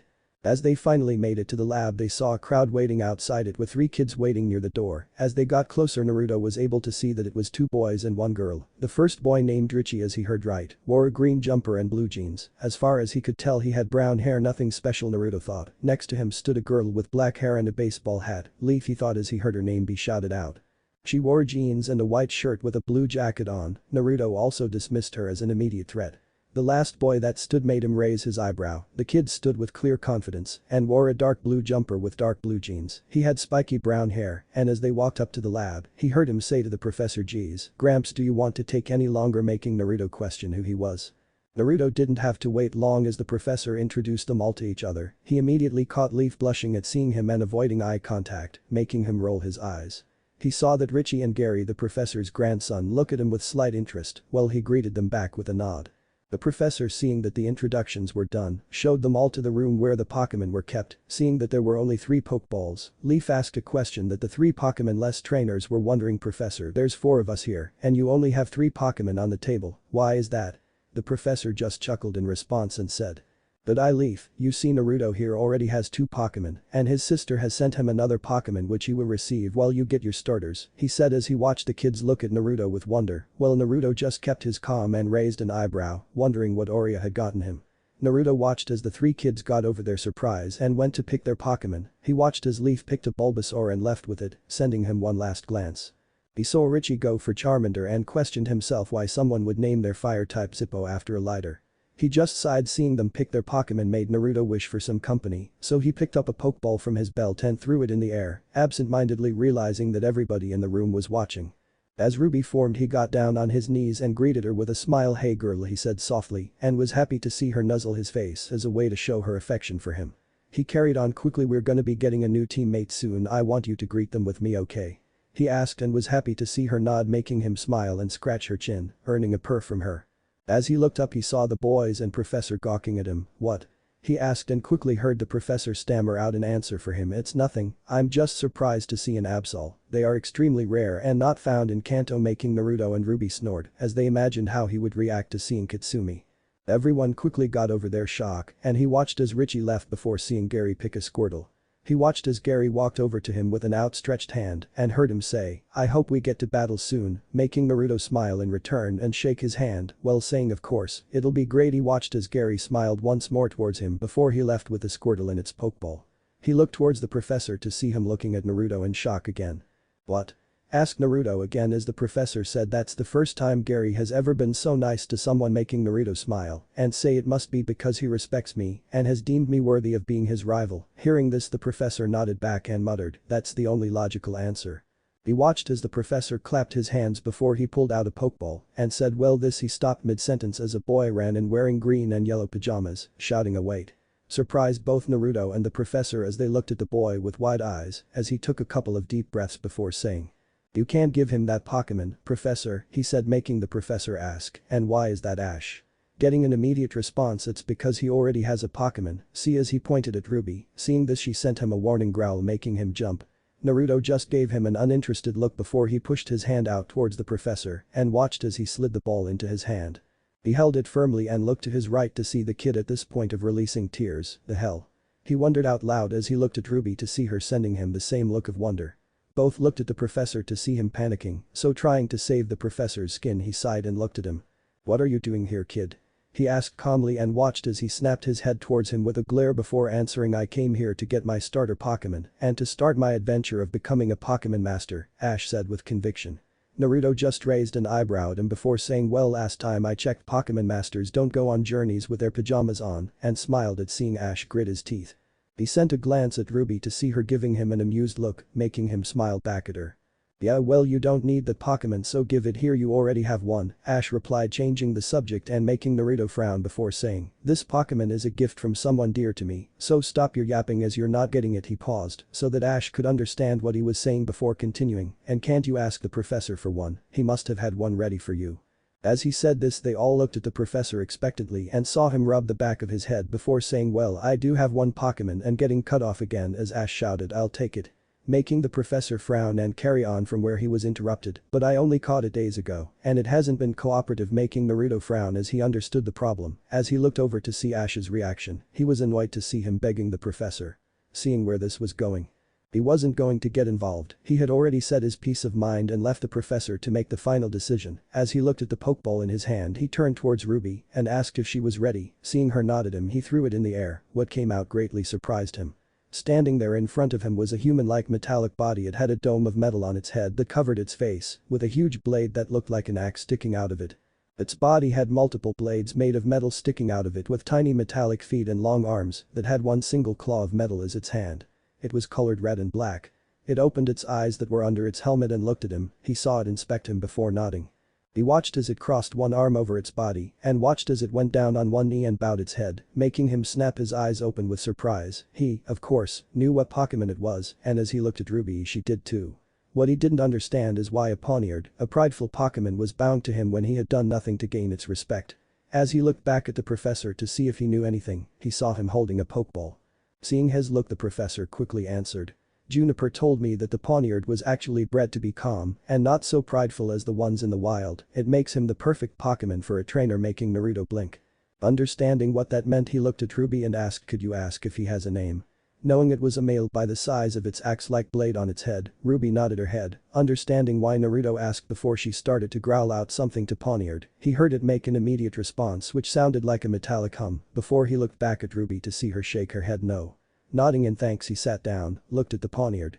Rise, he commanded with confidence. He saw it stand up in less than a second, and he said, I am not your master, only to receive a blink of surprise before he carried on quickly, as so he didn't lose its attention. I am no one's master. If you decide to join, you will be joining a family where we all look after each other and protect each other. I'll make you stronger, that's a promise, but I'll need you to see us as friends and family, not comrades. Do you think you can do that? He finally asked and watched as the Pokemon thought about it before nodding at him and saluting him with amusement clear in its eyes, making Naruto crack a smile. He nodded back and said welcome to the family, Rook. After that, all three of them turned towards their spectators, gaining a nod of approval from the professor and a look of wonder from Ash. Okay, my turn, said Ash with barely contained excitement. As he threw the Pokeball he was holding into the air, out of it came a yellow-looking mouse with a tail that looked like a lightning bolt and red checks on its face. Naruto's immediate thought process was a Pikachu, and then cued as he looked at his two partners, he saw them look at the yellow Pokemon with narrowed eyes. Seconds later he saw them tense and hurriedly looked back to see Ash hugging the Pikachu and rubbing their cheeks together, making it look in distress. He watched as it jumped out of his arms and rubbed its hands together. Naruto saw the immediate danger they were all in and was about to yell for them all to get back before seeing Ruby and Rook teleport towards it with dark energy surrounding their blades before they swung it at the mouse, making it stop charging its attack and fly into a wall so quickly that the wall had dented Sucker Punch, he thought, recognizing the move before he rushed towards his Pokemon, absent-mindedly hearing Ash shout Pikachu in worry. As he got towards them he quickly looked them over for any injuries, seeing none he sighed in relief and looked at them both with pride. Good job you two, that was amazing, and was amused to see Ruby look away from him to hide her blush of embarrassment while Rook just scratched the top of his head. As he looked up at the professor he asked. Are you sure this is a good idea? He's a clueless rookie, making the oak sigh before responding. I have to allow it, Naruto, he passed his test and I can't keep him here for any longer, making Naruto nod in understanding. As he stood up he looked at the professor and said, I thank you for your hospitality, but I have to start my journey, and gaining a nod of understanding as he made his way towards the door. He stopped and turned towards Ash, who was holding the Pikachu in his arms, looking it over with worry. Don't die out there, I want to have a battle, and left not waiting for his response. As he stepped outside he saw another crowd standing there with banners that had Ash's name on it. Seeing this he just sighed, shaking his head and walking through it with both Ruby and Rook by his sides, gaining confused looks from the people. After a couple of minutes, he reached the entrance to Route 1, he knew as it said on a sign nearby. He took out his last Pokeball and released Katsumi as she greeted him her usual way by hugging him before she nodded towards Ruby, who returned it out of respect. He knew they didn't have the best relationship right now and that they only respected each other's power, but he had hoped that they would soon become closer. He watched as she inspected Rook. It was a tense few seconds before she gave her nod of approval, making him sigh in relief, while Rook nodded back in respect as he could see that she was powerful, worthy of being their team's leader and his boy's closest protector. Rook hadn't been around them that much, but like Ruby, he could already sense the power his young master had within him and had promised himself that he would protect Naruto with his life, as he knew that only under his guidance would he gain the power he needed to become one of the strongest of his species and one of Naruto's most trusted defenders. Naruto whistled, gaining their attention before saying, I want to know if you three are ready to start our journey. He asked, gaining nods from them, making him smile. Good, as soon as we pass that sign, he said, pointing at the sign ahead of them, we officially begin our journey. You ready? He asked again, making them smile and nod. So with final breath, Naruto turned towards the route with a smile on his face and said, then let's start heading towards greatness. He should in glee, getting looks of amusement before his partners barked or hummed in Rook's case with agreement and ran to catch up to him. All had smiles on their faces, excited to see what the world of Pokemon had for them. Chapter 4. After their excitement had ended, Naruto and his Pokemon walked at a slow pace, knowing that they had nothing to worry about and as such just enjoyed the environment. As they walked, Naruto started to think about how he was going to get any dark types in Kanto and if he should start collecting ghost and psychic Pokemon, one problem at a time, thought Naruto to himself as he started to go over everything that he knew about Kanto, glad for having a photographic memory. So there are 145 Pokemon native to Kanto. He began, none of them being dark types, and only having one ghost line alongside 3 psychic types. I'm only really interested in owning an Alakazam, as they are the best in Kanto, being owned by multiple strong trainers, and a ghost type like Jengar, while being hard to raise, is still one of the strongest to exist, he thought, sighing to himself as he felt a headache coming. Dark types would be hard to find too, but because of natural migrations, I could be able to pick up 3 dark types that come from Johto. He stopped himself, knowing that it was a pointless thought and that he should think about it another day, as he hadn't even had one official day of being a trainer, nor had he gotten close to Rook and Ruby, something he planned to change before adding a new teammate. Making his mind up, he looked to his side to see Ruby walking next to him. She looked peaceful, but he knew that she was ready to strike at anything that came close to harming him, as did Katsumi, who was walking closely behind them, and Rook, who was in the front. They may not have realized it, but they subconsciously had made a protective circle around him, making him smile at their loyalty. As he looked up into the air, he sighed, knowing it was time to start acting like a trainer, so he mentally commanded Katsumi, "Look for an open field that we could use," he said, gaining a look of confusion from her as she left to do as told. As she left, he told the other 2 to stop walking, so as to allow Katsumi to track them easily. They stood on the same spot in silence and were rewarded well for it, as they saw the shiny Zoror come back to them, telling Naruto that there was one south of their location, getting a nod from him before they started to walk there. It only took a couple of minutes to get there, making Naruto pleased. As they finally made it, he told them to wait for him as he put his bag down and pulled out his Pokédex to see what moves Ruby and Rook had. He scanned them and saw that Ruby had Sucker Punch, Psycho Cut, Swords Dance and Slash. Not bad for a wild Pokemon, Naruto told her, making her puff her chest out in pride, but we can do better, and was pleased to see her nod back with a look of determination. As he moved onto Rook, he saw him straighten up, making him smile, as he knew that it had become a habit of his when he had attention on him. He was surprised to see him know Sucker Punch as well, but quickly ticked it off as being an egg move. Carrying on, he saw he had Metal Claw, Metal Sound and Fury Cutter, making Naruto blanch, not knowing why he had it. But he quickly thought of an idea that would benefit them. So he began, "This will be our campsite for 2 weeks, maybe one if we are efficient or run out of supplies," making them blink at him in surprise, as they didn't understand why they would do so. Seeing their looks of confusion, Naruto elaborated, "We are going to spend our time training and getting to know each other," he said, gaining pleasing looks from all of them. "Don't worry about food or medicine, as I have already stocked up," he said, receiving nods. "Now then, this is what is going to happen. We are going to spend our mornings doing physical exercise to allow your body to adapt to your faster reaction times and faster bodies. Later we play a game I invented called Dodge the Poniard that has a super effective move on them with a dangerous smile that he knew Poniard would mirror if he had a mouth." At seeing Ruby's and Katsumi's shocked faces, he explained that it was training and that it would improve their speed and resistance to bug-type moves. "After that, we take a break before moving on to learning new moves. I'm gonna be teaching you moves that we are going to perfect so that you could launch them in less than a second," as he knew that all of his Pokemon were made for quick attacks, as most other dark types were too. "Oh, and one more thing, I'm going to be joining you in this training, so I'm pushing us all to our limits." "Got it?" he questioned, receiving nods. "Well then, let's begin with mastering the moves you will be keeping, as it's already midday." Receive barks and hums in return.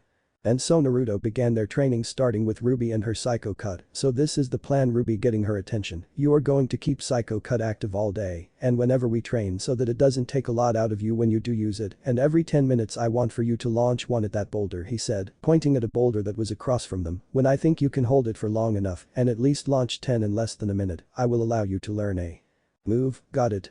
he questioned, and was pleased to see her nod with determination in her eyes before she activated her move.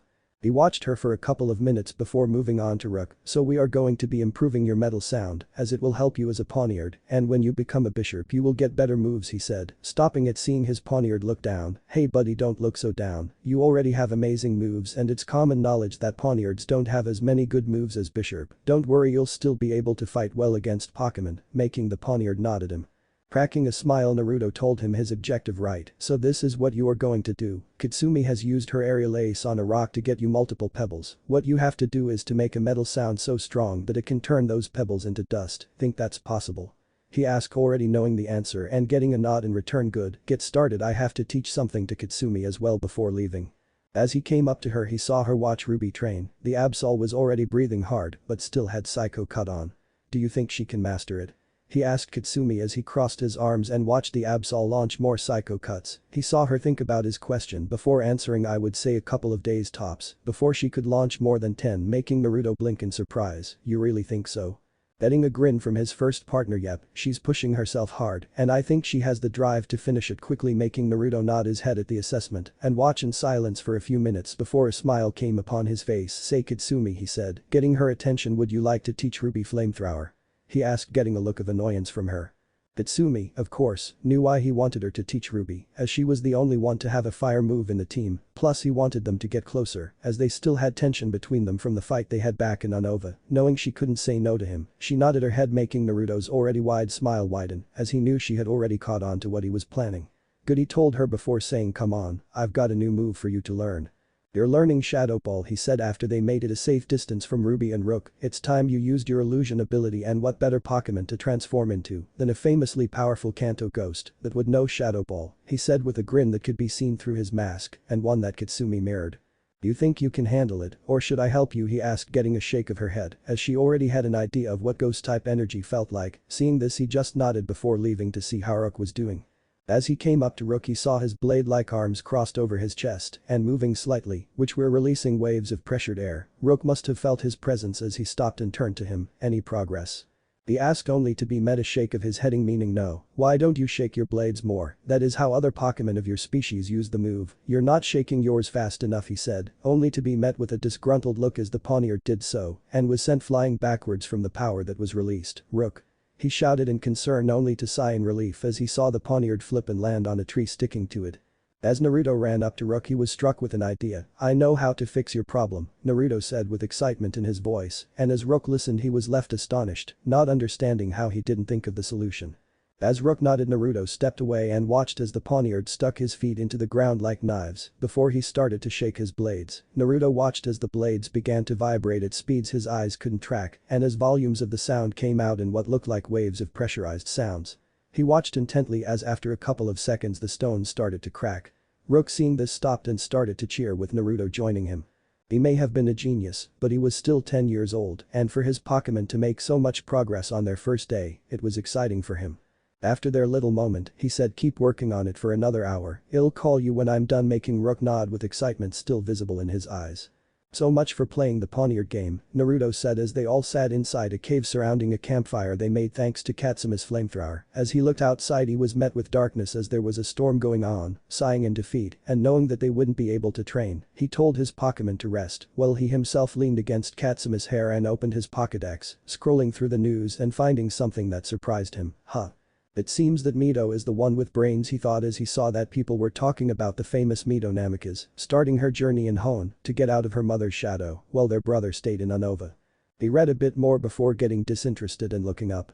He looked around the cave and saw that Rook was leaning against a wall staring at the fire while Ruby was curled up next to him and Katsumi was behind him. He enjoyed the silence but knew he had to break it as he had to say something important to his team, so he started talking. Did you know that life and death once talked?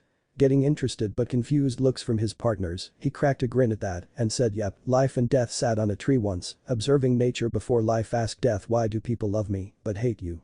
She watched as death looked at everything below them before leaving, his last words to her being, because you are a beautiful lie and I'm a painful truth. As he finished his little story, he saw his Pokemon look deep in thought. Don't think about it too much, I only told you this story as a way to show you what the world is truly like. It's not white or black like people think, it's gray. He said, knowing he had their attention. I had learned this lesson when I was young, Katsumi already knows this and it's time for you to know too, he said, taking a deep breath before continuing. I'm the son of two of the best trainers in the world. I have two siblings that you will hopefully never meet. As a child, I was neglected, I was left to starve for days and I had to learn everything by myself. Early on in my life, I realized how unfair it truly was. I was the oldest child they had and I watched as my siblings got everything, clothes, food, love, compassion and everything else a mother and father could give their kids, he said as he looked up to see them staring at him with concerned eyes, making him smile before he looked into the fire and continued, as they got all this I hoped, wished to be loved by someone, and now that I think about it, I feel stupid for not being realistic. He said, taking a deep breath before continuing, my wishes didn't come true, instead I was met with hateful eyes that stared and judged me with every step I took. Do you know who looked at me like that? He asked rhetorically, but still getting a nod. He continued on. My parents, people who are supposed to give me unconditional love, hated me. I had spent years trying to figure out what I had done wrong, and when I finally got the courage to ask, I was met with an annoyed glance, many hurtful words a 5-year-old should never hear from their father, and after that, in a sense, I wasn't sad, I was just annoyed. I was mad at him for not telling me why he hated me. Naruto took a deep breath to calm his breathing as he was becoming angry before continuing. I had given up on my family after that day and had realized how this world worked. I had spent many years contemplating what life meant, and many times I had actually thought of suicide as I had no purpose in life. Gaining looks of surprise from everyone, including Katsumi, not noticing or just ignoring them. He carried on, but my pride didn't allow me to do it. I may not have anything to live for, but my heart still had hope that I would find an objective, a dream that I could live towards. I soon met Katsumi, and after a couple of nights in the library I had realized that I wasn't the only one who was mistreated for no reason. I had noticed that there were 3 specific types that were also mistreated and scorned for no reason except for fear. After that day I started to focus all my attention on studying the Mind Arts trio. I wanted to show the world that we didn't deserve their hate, and it became my dream to build a strong family that could show the world my view. I wanted them to become Pokemon that others of their species looked up to, and I dreamed and still do of the day where we stand at the top, side by side, changing how people view us. He finished with such conviction that his Pokemon believed him. Soon Naruto had fallen asleep as he was mentally exhausted, leaving his Pokemon to look after him and talk. I didn't know he had wanted to end his life, I had always thought he was happy. Said Ruby as she stared at her master in concern. She snapped her head up at Katsumi in surprise as she said yes, it was truly a surprise for all of us, as I had never known about it either. As Ruby was getting ready to comment on it, they heard Rook, the youngest of the 3 of them, say, "We can't do anything about it, the only thing we can do is protect him and show to him that we truly care for him," making them look at him in surprise as he had never said such a mature thing before. Katsumi snapped out of her shocked state quickly and replied, "You do know what this means though, right?" It was Naruto's way of telling us that he trusts us with his life. They sat in silence after that before Ruby said, "I would be willing to give my life away so that our young master could survive another day," making Katsumi and Rook shoot a glance to each other before nodding and saying at the same time, "If I had to, I would give my life away to save Master Naruto." They talked for a couple more minutes before all going to sleep, not noticing as a rainbow feather floated in and landed in Naruto's hand. After that night they were closer than ever. It was subtle changes that happened, but Naruto was able to catch them, like how Katsumi talked to him more than usual, or how Ruby would be closer to him at all times so she could protect him. He also noticed how Rook had become more serious and mature. He still had that playful aspect around him when it was just them, but when someone else was around them he was always on point. He also noticed that they had begun to train harder than before, which had allowed Ruby to master her Psycho Cut to where it had pinpoint accuracy and could track their opponents. It was still in the works, but it was still amazing progress and something he had never seen before. After that he had told her to work on it her spare time and had finally started to teach her flamethrower with the help of Katsumi. Speaking of Katsumi, she also had made great progress where she was able to create and launch multiple shadow balls in seconds. He had asked her where she learned how to use ghost-type energy and was surprised to hear her say that it was in the wild before they had met, so while she wasn't helping him with Ruby, she was trying to make a new variant of Shadow Ball that was the same as Multi-Dark Pulse, but with faster speed and bigger area of effect.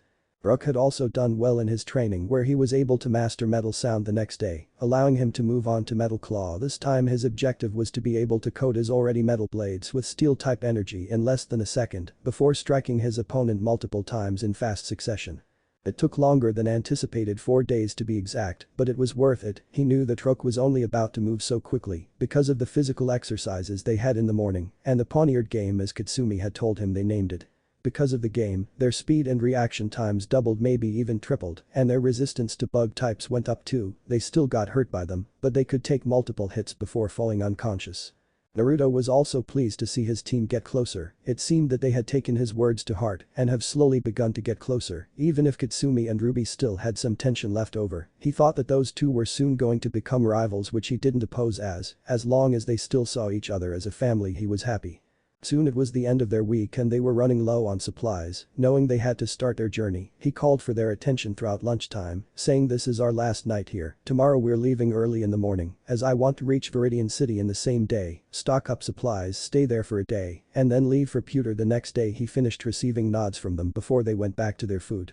At seeing their nods, Naruto went back to eating his meal deep and thought, if I'm right, then by the time we reach Route 2, we could see some migrated flying types from other regions, and if we are lucky we could find a nest of Murkrow, he thought to himself. He had considered his options well and knew that he wanted a strong Pokémon like Honchkrow to be on his team, as they were extremely powerful, being able to use moves that could nullify types that were strong against dark types like bug and fighting types. The next morning we see Naruto walking down Route 1 with Rook by his side, as they didn't want to deal with the girls, who were always grouchy in the mornings. Nothing much had happened, they didn't even see anyone, which didn't surprise them, as it had already been a week since people started their journeys. Naruto knew he had to catch up. His Pokémon were stronger, yes, but that didn't help him if others were so far ahead of him. His goal was the Rock-type gym in Pewter City. His plan was simple, he wanted to steamroll it with Rook and then move on to Cerulean City. By that time, his Pokémon would have more than enough experience for it. As they finally made it to Viridian City, they stopped to look it over. Boring, both Naruto and Rook thought simultaneously with half-lidded eyes. As they walked to the entrance, he heard someone shout "Hold." To his right, making them both look to their side to see a woman with cyan hair wearing a police officer uniform march up to them. As she got closer to them, Naruto started talking. "How can we help you?" he asked in a polite way, and was surprised to see her pull out some handcuffs and shout, "I've got you now, Team Rocket scum." Making Naruto jump backwards. "The hell?" he shouted back. Rook, seeing that his master was in danger, immediately rushed in front of Naruto, getting into a battle stance, making Naruto sigh in relief, knowing that he was safe. As he looked up, he was met with the furious face of the officer as she threw a pokeball, releasing a growl of making him inspect it. While he was doing that, the officer started talking. "You're not going anywhere, Team Rocket scum. I'm taking that Pokémon off your hands." Making Naruto and Rook both blinked at her in confusion before he asked, "What makes you think that I'm a Team Rocket member?" He asked, knowing who they were as they have been in the news lately, and knowing that he looked nothing like one. He also kept his cool as he knew that if he said something wrong, he could be sent to prison. "What do you mean?" she screeched in annoyance. "You're clearly from Team Rocket. Look at you walking around with a dark-type Pokémon, thinking you own the place." At hearing this, Naruto's eyebrow twitched, and he saw Rook tense. "Let me get this straight, you think I'm a Team Rocket grunt because I have a dark-type Pokémon?" Making the officer frown. "Well, when you put it that way, you mean the only way," Naruto said, cutting her off with a glare. "You've just made me waste my time. If you really want to know who I am, here," he said, opening his Pokédex where it beeped before saying "Registered to Junior Professor Naruto Juniper." Making the officer gulp as she realized that she had attacked someone of higher status than her. Scrambling, she quickly bowed to him and said, "I'm so sorry, sir. If I could do anything that will make you forgive me, just tell me," she said, sweating bullets. Naruto, seeing this and knowing that it could benefit him, asked, "What kind of Pokémon do you train here?" Making her blink. Soon Naruto walked out of the station with 4 Pokeball attached to his belt with Rook next to him. Both looked pleased. Naruto soon made it to a Poke Mart where he brought all the supply he would need, food and medicine, and then left to go to the Poke Center. As he made his way in, he blinked in surprise at seeing a hole in the ceiling. Shaking his head and forgetting about it, he went to the front desk where he saw the nurse waiting. She greeted him and introduced herself, making him nod and file that information for later, before asking for a room and for her to check his 3 Pokémon, explaining to her that they had a week of training, making her understand.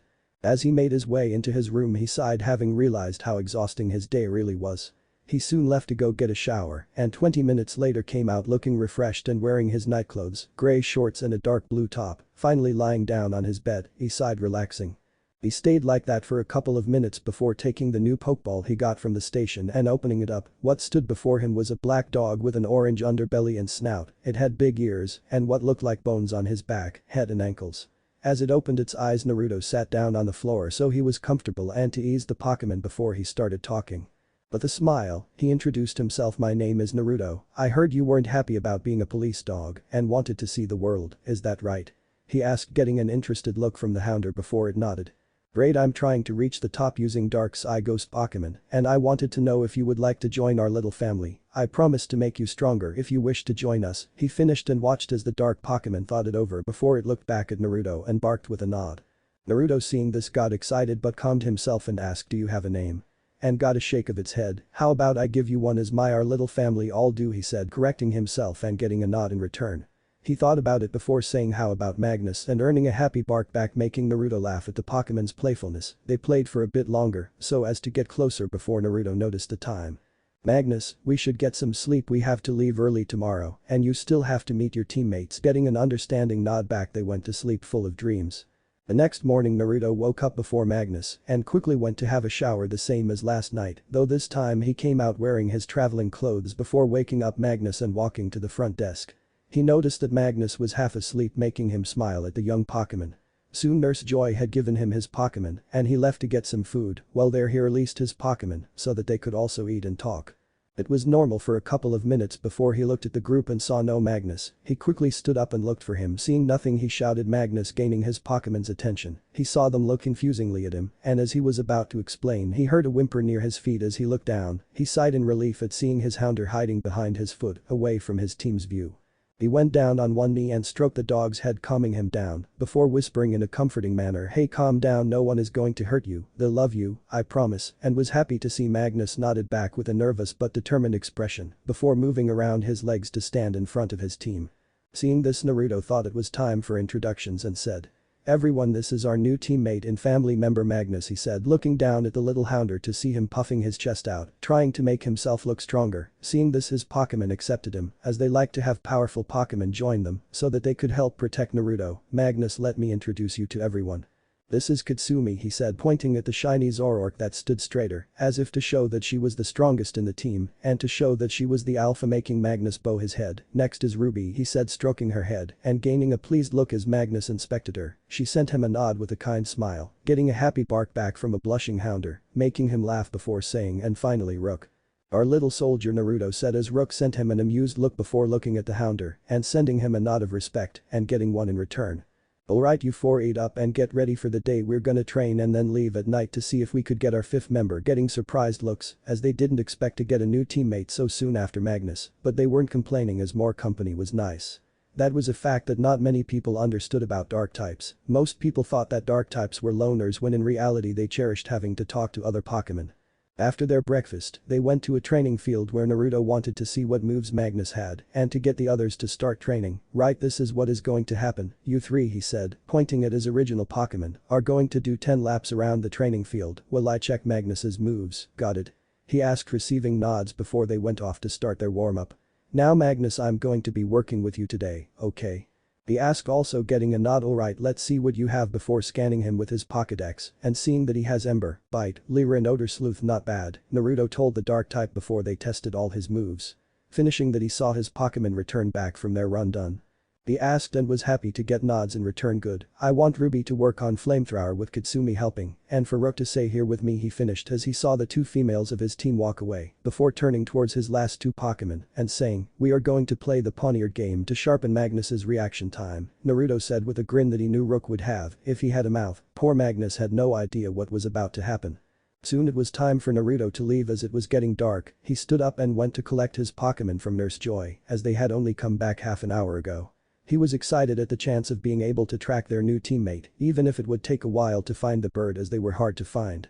As he made his way into Viridian Forest, he thought about the training his team had and he smiled. They were making excellent progress with Ruby nearly being able to use Flamethrower, as well as Katsumi, who also trained without him saying anything. She just wanted to see how long she could maintain a Shadow Ball for. It made for being an excellent power controller as Katsumi started to understand how to better conduct her energy.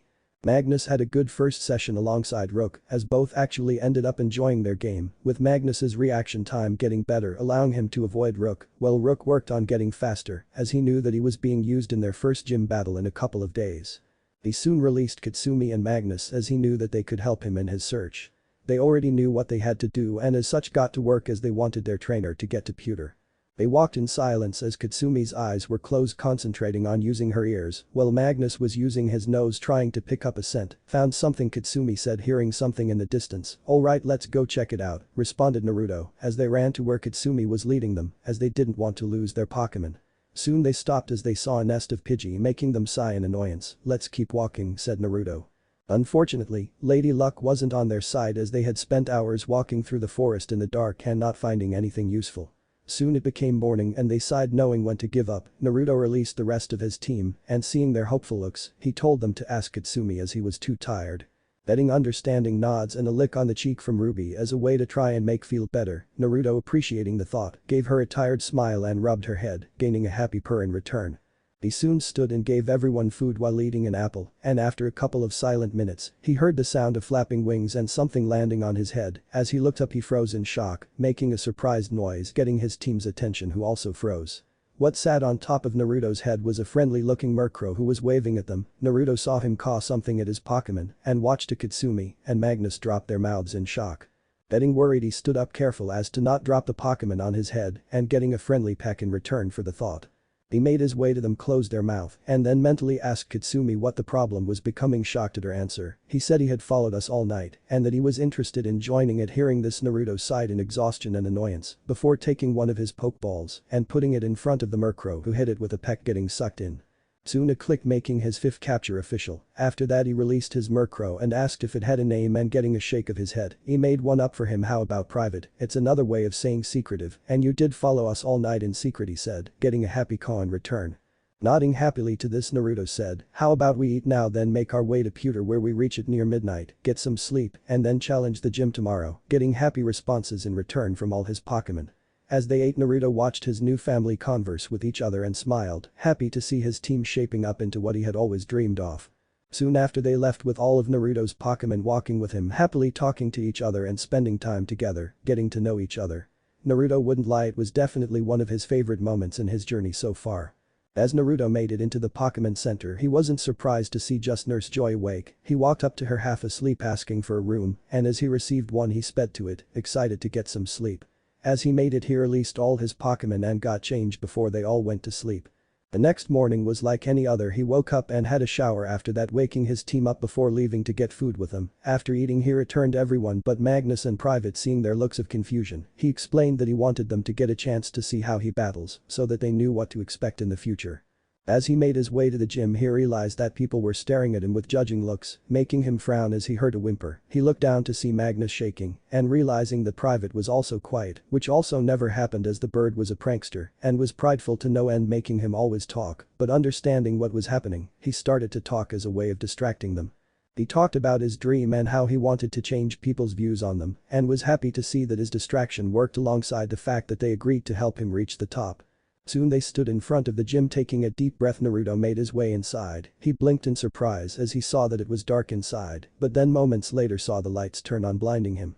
He grunted in discomfort but soon got over it and checked to see how his two partners were doing. He was happy to see that they had already adjusted to the light. As he looked up, he saw a man on the other side of the gym. Naruto immediately understood that he must be the gym leader and walked up to his side of the field. He watched as the man inspected him and his Pokémon before nodding and saying in a clear voice, I'm Flintstone, gym leader of Pewter and holder of the Boulder badge. I'm assuming that you are here for a gym battle. The now identified Flint asked, getting a nod from Naruto. Seeing this, a judge stepped out and asked Naruto, what is your name, challenger? Naruto, keeping his cool, said, Naruto Juniper from Naruhina town, he said, knowing what the next question was going to be about and getting a thankful nod from the judge. The battle between gym leader Flint and challenger Naruto shall now begin. This will be a 2-2 with the gym leader throwing first. Ready? The judge asked, getting a yes from Flint and a single nod from Naruto. Begin.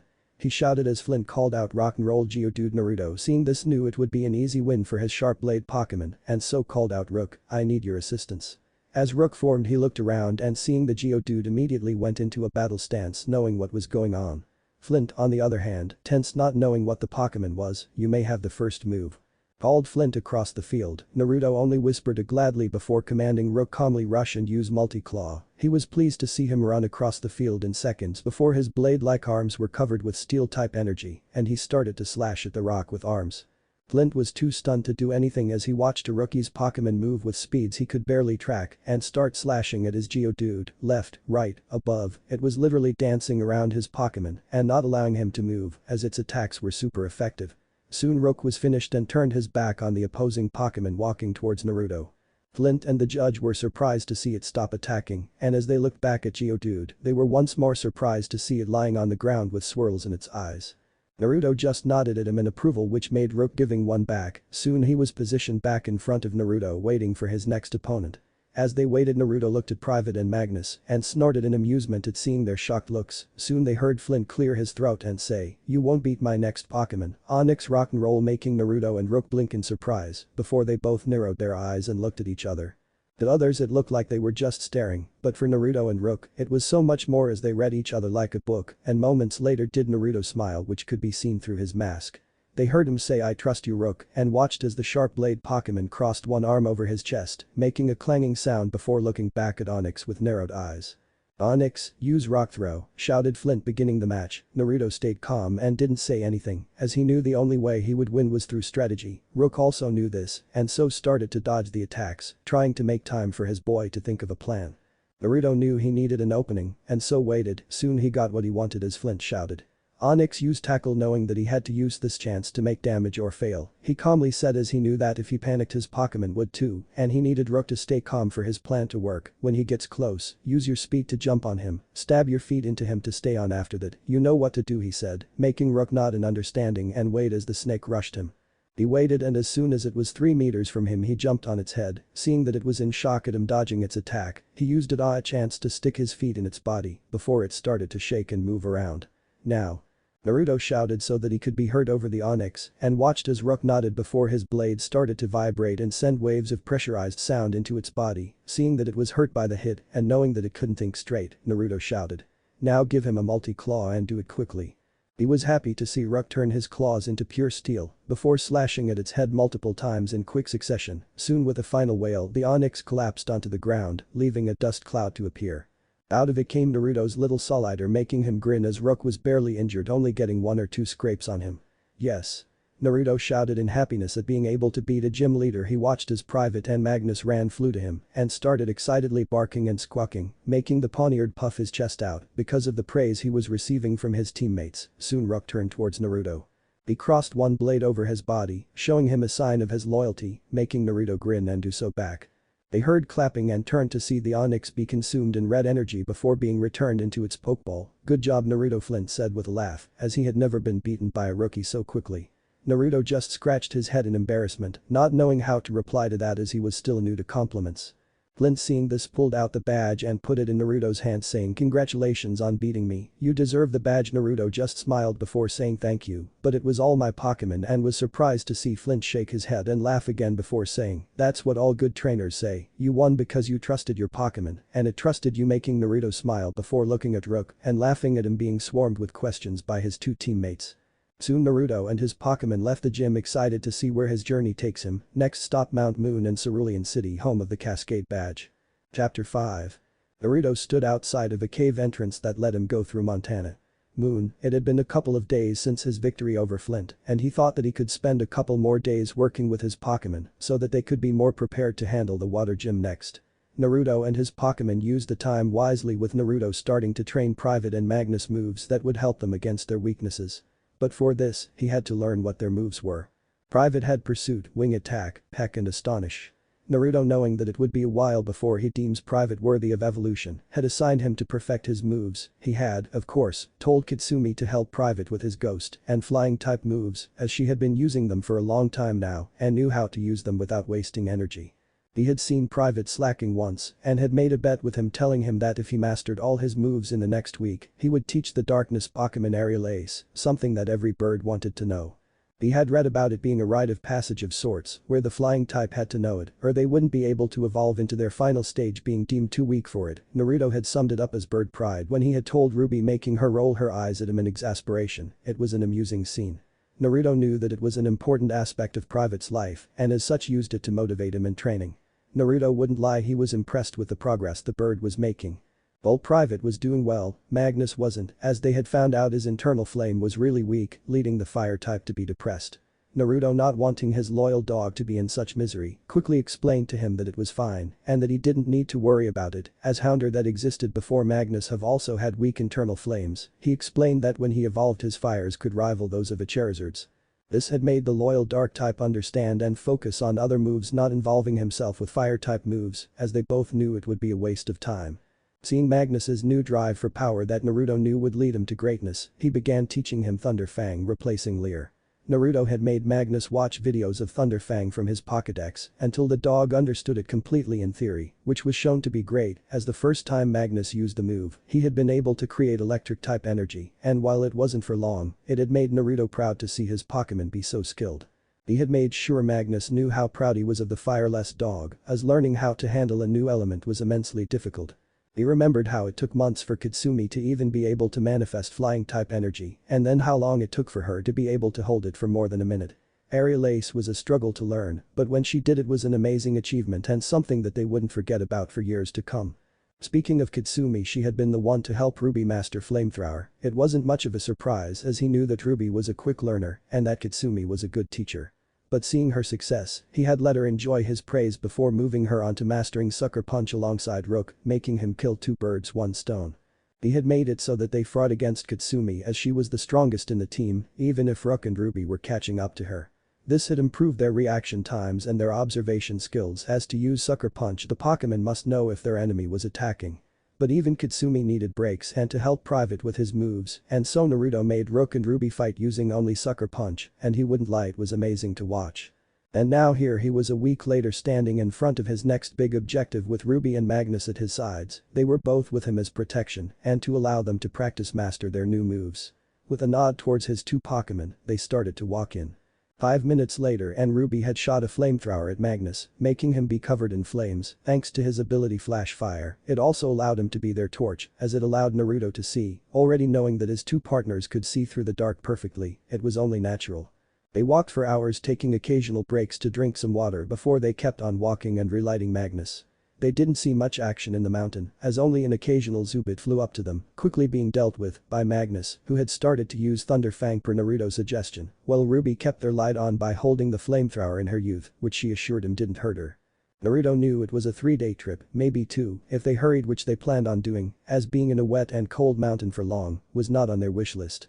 Checking the time on his Pokédex, he realized that it was already late and so set up his camp before releasing the rest of his team to eat. As he released his Pokemon, he saw them look around before they spotted Magnus and burst out into laughter as he was still on fire from an hour ago. He, of course, understood why it was funny and had even caught Ruby giggling to herself on their way through the mountain. He looked to see how Magnus reacted and was surprised to see him giving them a smile, making Naruto realize what he had done. He knew that Magnus could turn the flame off at will, and as such must have kept them on to lighten everyone's mood, as being in a wet and cold mountain is something no one liked. He saw him look his way and gave him a proud smile, making Magnus look ecstatic, which in turn made him look goofy, making everyone laugh even more at him. Soon it was time to sleep after everyone had eaten. They had all agreed not to do any training in the mountain and to just focus on leaving. Seeing as mostly everyone was asleep minus Katsumi as she was always the last to go, he went up to Magnus, who was also asleep, and said, "I'm proud of what you did, Magnus, you helped raise everyone's spirits and made them all forget about this mountain. I just wanted you to know that it was really smart of you and that I'm happy you did it." Good night, he finished, not knowing that Magnus was awake and had heard everything. Soon after Naruto fell asleep, Magnus curled up next to him as a sort of way to give Naruto more heat even with his weak internal flame. Katsumi smiled at seeing their bond grow before she too went to sleep. The next morning Naruto was on his way through the mountain, this time being accompanied by Private and Magnus. He had a torch out so he could see, he had brought it back in pewter and didn't want to waste it, as yesterday he had 2 Pokemon that could summon fire. It had been a productive morning as they had made good distance already, and Magnus was getting a workout using Thunder Fang on the Zubit that flew at them through the caves. Naruto estimated that Magnus would probably have the move down by the time they reached Cerulean City. He was happy, well, as happy as you can be in a cold mountain. As they took a turn they saw 3 tunnels blocking their path. Crap, thought Naruto in annoyance. They stood there, trying to figure out where to go, until they heard the sound of multiple drills in the left one, thinking that it must be the right one as people were there. They started to walk. They soon walked into a surprise as they saw the tunnel be lit with multiple lights and 3 Pokemon working. They quickly hid as to not be spotted. He knew that there was someone close as the Pokemon that were in front of him wouldn't work together, hell, one of them wouldn't even exist. He took a calming breath and observed the mare superior. They are always strong and could be a problem. Next he looked at the ancient Pokemon A Kabutops. Those are extremely rare and don't exist, which just proves that someone is here. The next was a Probopus. He absent-mindedly realized that his bird Pokemon was laughing at the stone with a mustache, and Naruto would have joined if it wasn't surrounded by 2 Pokemon that could kill them. Naruto's mind was planning over 100 escape plans. He hated the fact that they could be spotted at any moment. So he did what any 10-year-old was good at, he put Private and Magnus in their balls and getting a squawk of shock before he acted cluelessly and started to walk past the Pokemon, acting like he had never seen them before and he hadn't in real life, only online. He was proud to see it work as the Pokemon glanced at him before turning back to their work, thinking that he couldn't be a problem to them. As he passed them he heard someone yelling like a madman, and as to not be noticed he kept his distance and watched as a fat man walked next to a wall with a drill and started to work on it. Behind the man was a cart full of fossils. Naruto frowned at this, knowing that what this man was doing was illegal, as mining in Mount Moon was something that could send you away to jail. Thinking of a plan, he quickly sent out Katsumi. He watched as she looked around and then looked at him, noticing his narrowed eyes. She immediately straightened up, knowing it was serious. Naruto nodded at her before telling her their situation and his plan. He was happy to see her nod at him before she set up an illusion around the three working Pokemon that would make it seem like nothing is happening before she transformed into a Kabutops herself and walked up to the man. Naruto watched as the man stopped working and growled out, "You better have some fossils, I don't want to stay in this mountain for any longer and be caught by any passerbyers." Naruto smirked at being right and watched as the Kabutops nodded before its blades lit up with white energy and smacked the man in the stomach, knocking him out. Naruto stepped out behind his cover with a smile, happy to see Katsumi perform her task to perfection. He quickly told her to go check her illusion over the three Pokemon before he started to tie the man up, covering his mouth with some tape he always had and then calling the police and pewter. He explained the situation to them and was told to wait as they sent a unit to come and collect the man and his Pokemon. He waited for 3 hours before he heard the sound of battle. He quickly ran around the corner, thinking something had happened with Katsumi's illusion, but was relieved to see that it was the police dealing with them and his Zoroark watching from the shadows. He was the only one to see her, as he was the only one to know that she was out of her Pokeball, and because he had years of experience. He watched as the man got taken away, not bothered by the fact that he was glaring at him before he got approached by an officer. "Jenny, you are the one who called us, correct?" She questioned and he nodded before she started to question him and he explained what had happened. In the end, she told him that if he ever came to Pewter, he should try to find her and get his prize for what he did. This had left him blinking in surprise and before he could ask the officer what the prize was, she had already left.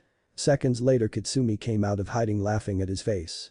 He just gave her an uninterested look before sending Magnus and Private out and watching as they rushed him trying to see if he was injured. He just laughed before calming them down and explaining what had happened and getting a hard peck from his bird and a tiny ember to his face from his dog for being so reckless. Soon they were back on track. Naruto knew that they would only get to Cerulean the next day as they had wasted so much already. It seemed bad, but he tried to work with it, starting to teach Private Aerial Ace with Katsumi's help, and even though he did have enough space to perform the move, Naruto didn't let him as there were many unknown factors that could affect his jovial bird.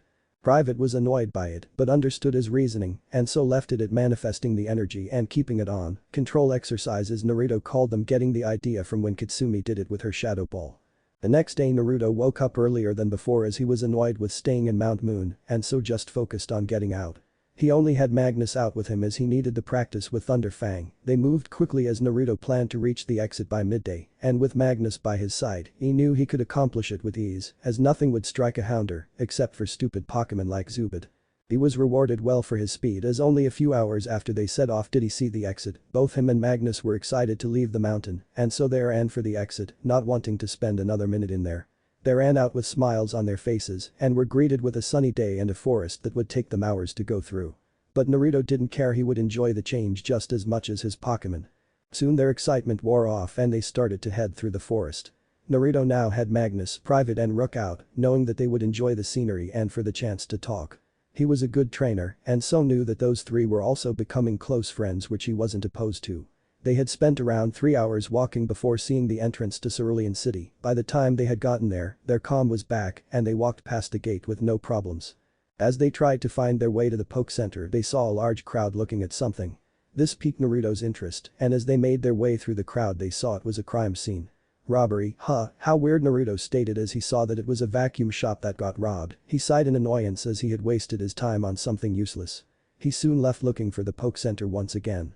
He soon found it and as he entered he saw multiple trainers walking around. He was surprised as he had thought that the water-type gym was one of the weakest, figuring that he should find out later. He walked up to Nurse Joy, gave her his Pokemon, and asked if he could get a room, getting a happy nod back.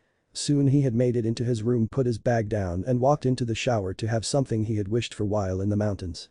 He soon came out looking refreshed before changing clothes and leaving to get some food and to try and collect some information on why there were so many people in the city. He collected his Pokemon before heading into the cafeteria, being lucky to find a table before ordering.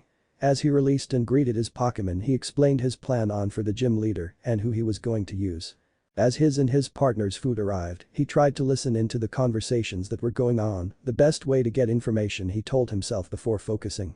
He heard people talk about a mystery Pokemon lurking around a waterfall that no one knew about and how it had beaten everyone that has challenged it. He didn't get to hear the description of the Pokemon as he was already thinking about challenging it and seeing if he could defeat it. He wouldn't catch it even if it was powerful, and that's only if he beat it, but there was always a chance that it could be a part dark type or something that would evolve into one. Making his mind up, he knew he would challenge it before leaving. That is if no one else got to it before him. The next day Naruto was heading towards the gym, none of his Pokemon out as he didn't want to deal with people's judging looks. It took a while, but he found it, and as he made it he heard an explosion on top of the gym go off. He immediately snapped his head up to see what had caused such a huge explosion and was met with a robot. He didn't understand but he also didn't care, knowing he had to do something here. At least Ruby and Katsumi ordering use your strongest flamethrowers on that thing and receiving nods before they opened their mouths and shout out two tornadoes of flames towards it and melting its eyes. Seeing an opportunity he released Rook and said, "I need you to use metal sound on the robot," receiving a nod from the poniard before he sent curved sound waves of steel energy that shattered its eye. Before he could order anything else he saw lightning come out from the gym and watched as the robot blew up before seeing 3 people fly out of it. He and his Pokemon blinked in surprise before hearing the gym door open and watching as 6 people came out. He recognized one, but the others were a mystery. He heard as one of them, someone who looked extremely similar to Flint, ask him, "Hey, did you do that?" Naruto, not knowing what to do when surrounded by so many people, just nodded. His Pokemon must have sensed his discomfort because they stood around him growling, or in Rook's case, sharpening his blades in a threatening manner, making the people all jump. Before anything else could be said, Ash made himself known by saying, "You're that guy who took the final Pokemon from Professor Oak." Naruto just blinked at him before slowly saying, "All the Pokemon were already taken. He was giving me a gift, idiot," and watched as Ash turn red in anger, opening his mouth to say something before being beaten by a girl with blonde hair. "Oh my god, thank you so much for helping us destroy that robot. Here, want a badge?" Naruto just stared, not knowing what to do in such a situation. Before he could answer, the smallest girl in the group said, "You can't give away our badges so easily," shouted he meant. Anyways, the short one began turning towards him. "I'm the gym leader of Cerulean City and holder of the Cascade badge. I'm guessing you're here for a battle," she finished and got a nod from him. "Before you continue," Naruto said, seeing her open her mouth again, "can we do introductions first?" and was happy to get nods from them. "I'm Brock, nice to meet you, and you already know Ash." It seems the one who looked like Flint introduced himself, and Ash. Naruto gave a nod back to them before looking at the girl as she said, "Well, I'm Misty, and these are my sisters Daisy, Lily and Violet." She finished off as they sent him smiles and winks. Naruto was happier than ever to be wearing a mask as it hid his blush. Naruto sent them all his closed eye smile before saying, "A pleasure to meet you all too, I'm Naruto," he finished. Before hearing growls and turning to see his Pokemon give him certain looks, he just chuckled before addressing everyone again saying, "And these are Katsumi, Ruby and Rook." He was happy to see them introduce themselves to the Pokemon. At seeing that the pleasantries were over, Ash said, "Now that everyone knows each other, can we go back to my gym battle?" He got nods back before Hiranen, followed by everyone else. Naruto sat down in the stands next to Brock with the 3 sisters behind him, who were giggling and sending him glances, making him sigh, happy to have a mask on. His Pokemon were back in their Pokeballs, as he didn't want Misty to see them any more than she had already. He looked to his right to see a Pikachu, Ash's Pikachu to be exact, sitting next to them in the stands. "Hey Brock," Naruto said, getting everyone's attention even if he did only call Brock's name. Seeing he had Brock's attention, he asked, "What's Pikachu doing here? Has he already been knocked out?" He was surprised to hear a nervous chuckle escape the older boy's mouth before he answered his question, "Well, you see, Pikachu didn't want to battle as he sees Misty as a friend and so doesn't want to injure her Pokemon." Naruto gave the older boy a blank look before saying, "So let me get this straight, Pikachu has decided not Ash, right?" he asked and received a nod. Naruto leaned back into his chair, releasing a sigh before quietly saying, "He's even worse than I thought he would be," making Brock frown, but not comment on it. Naruto watched as the battle began, seeing a Starmie appearing on Misty's side and a Pidgeotto on Ash's. The battle was nothing surprising, just something that a rookie would have, which was to endlessly attack before he beat the mystery Pokemon. Naruto watched as he picked up the badge before making a victory pose, making Naruto question how old he truly was. He watched as Misty turned to him and said, "I can fight you now, but I won't be using the same Pokemon, will that be okay?" she questioned and received a nod from Naruto. As they stepped onto their platforms, a judge appeared before saying gym rules and stating that it would be a 3-3 battle. "Are both of you ready?" he asked, as Naruto with no emotions displayed on his face nodded and Misty shouted a yeah. He allowed them to start. "Begin," he shouted. In the stands. "Who do you think will win?" asked Daisy, the oldest of the sisters. She received mixed answers as Ash wanted Naruto to lose, Brock didn't know enough about Naruto's skills to say, and Lily and Violet were cheering for Naruto. Daisy was too, but she was also looking at this through a logical standpoint and had to agree with Brock as it was anyone's win. Naruto watched as Misty threw her Pokeball into the air, summoning a Goldeen. Naruto nodded at that and threw his own Pokeball out, revealing Magnus. There were 2 reasons why he chose Magnus, one was for his super effective move and the other was because he needed a final push before he evolved.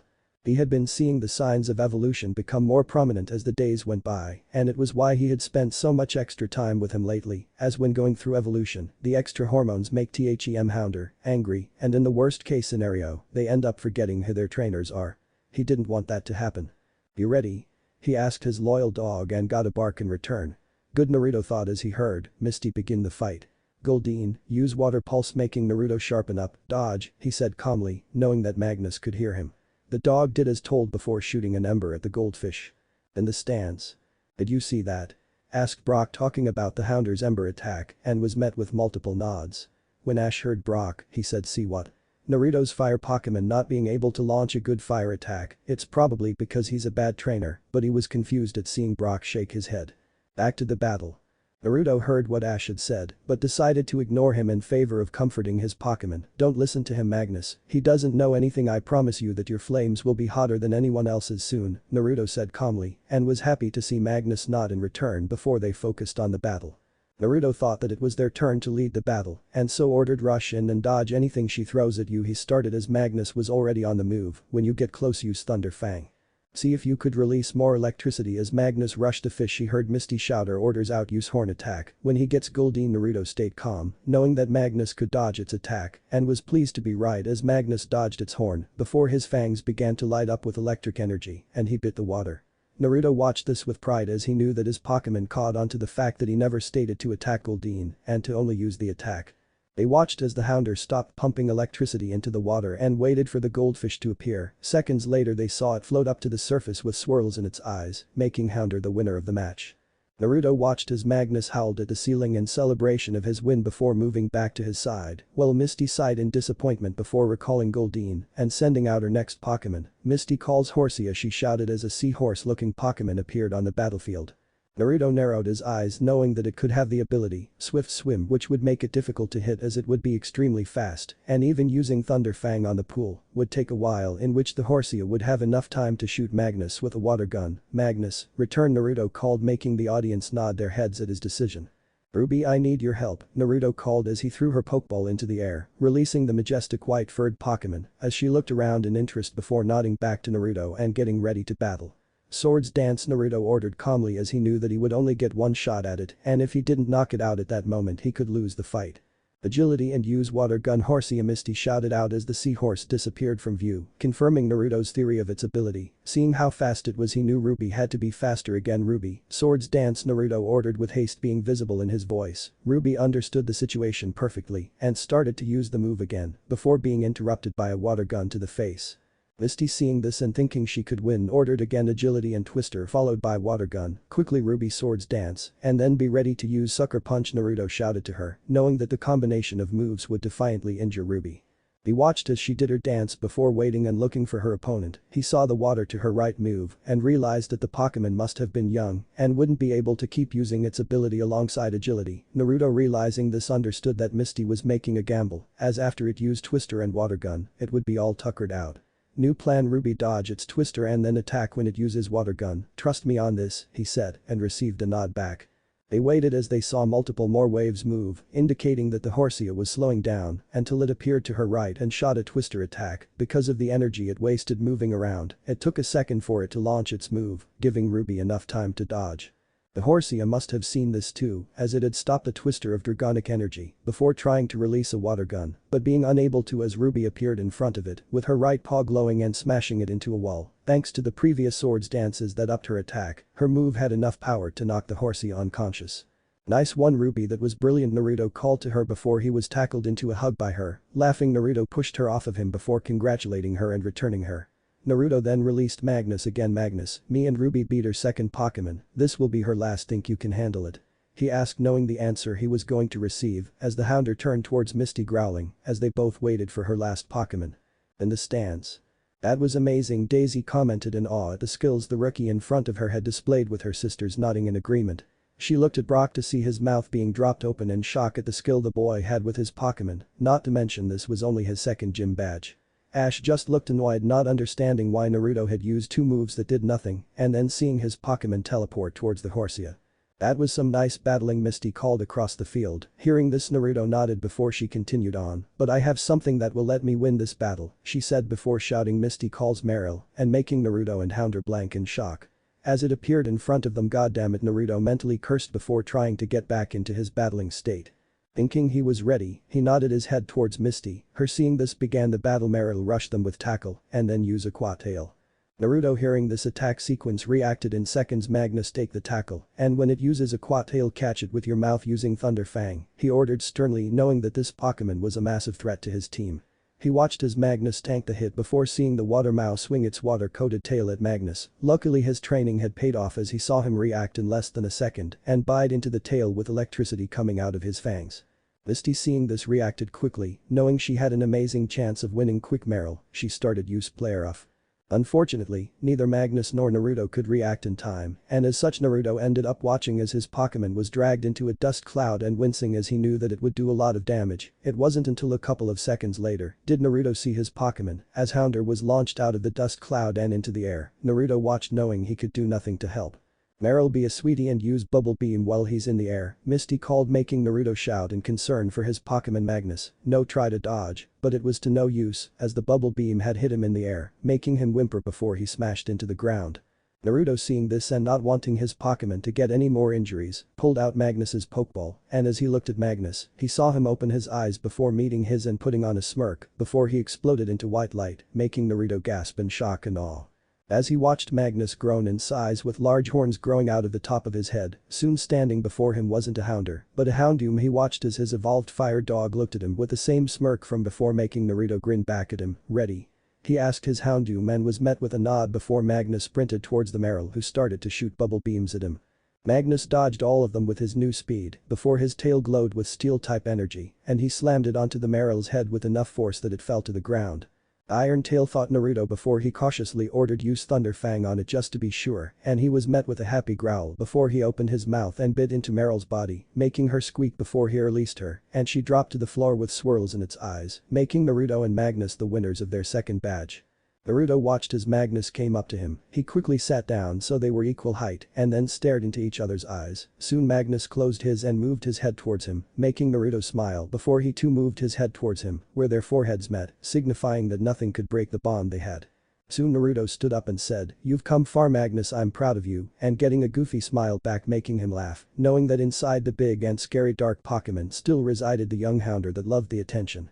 Soon enough he saw Misty alongside everyone else come up to him, making Magnus tense and sit in front of Naruto, as if daring someone to get close to him while he was watching. This had made Naruto smile at seeing his loyalty. "Congrats, Naruto, you've officially beaten me and earned the Cascade badge," Misty said, handing him the badge. "Thanks for the great battle. It was defiantly the most excitement I've felt in a while," replied Naruto, making Misty smile. "Hey, I have an idea. Why don't we all go out for some lunch?" suggested Brock, and he received happy nods from everyone. So Brock began throughout lunch. "What are your plans, Naruto?" Naruto took a second to reply as he looked at his team to see them enjoying their lunch and talking to each other while keeping away from the other teams. He looked back at Brock and said, "I'm planning to go see the waterfall here in Cerulean. I hear there's a mystery water Pokemon and I want to go battle it, and if I'm lucky, it might end up being another dark type which I will add onto my team." "That's something I wanted to ask you about," stated Daisy. "Why do you only have dark type Pokemon?" Naruto's answer was quick and simple. "I'm a specialist for the Mind Arts Trio," he stated with pride before Ash spoke up. "What's the Mind Arts Trio?" "I've never heard of it," making them all sweat drop before Misty explained and more. "It's what people call Dark Psy Ghost Pokemon and their powers, as they all affect the mind and are extremely hard to control. As far as I know, no one has tried to specialize in all of them," making Naruto the first to try. "Which, speaking of, do you actually think you could?" she finished with a question towards Naruto. "Well, I believe me and my team could get it done in a few years. It'll be fun to accomplish something no one else has," he finished like it was no big deal. After that, they ate in silence before Misty asked if she along with Ash could join him in seeing the mystery Pokemon that was at the waterfall. "Sure, you could even fight it first," Ash shouted, wanting the Pokemon that everybody was making such a fuss about. Naruto nodded to that before they finished their food, cleaned up and were led by Misty towards the waterfall. Soon they made it to the waterfall where they saw no water Pokemon or any Pokemon at that point. They walked around for a bit with their partners for the battle being out, Pikachu and Ash, Starmie and Misty, and finally Naruto and Katsumi. They spent some time walking around exploring and enjoying the view before Ash ruined it by screaming out in frustration, "UHH, why is this Pokémon taking so long to appear?" Naruto was about to tell him to shut up, but then he realized he didn't need to, as he was already on the ground with Misty standing over him with a mallet in her hand.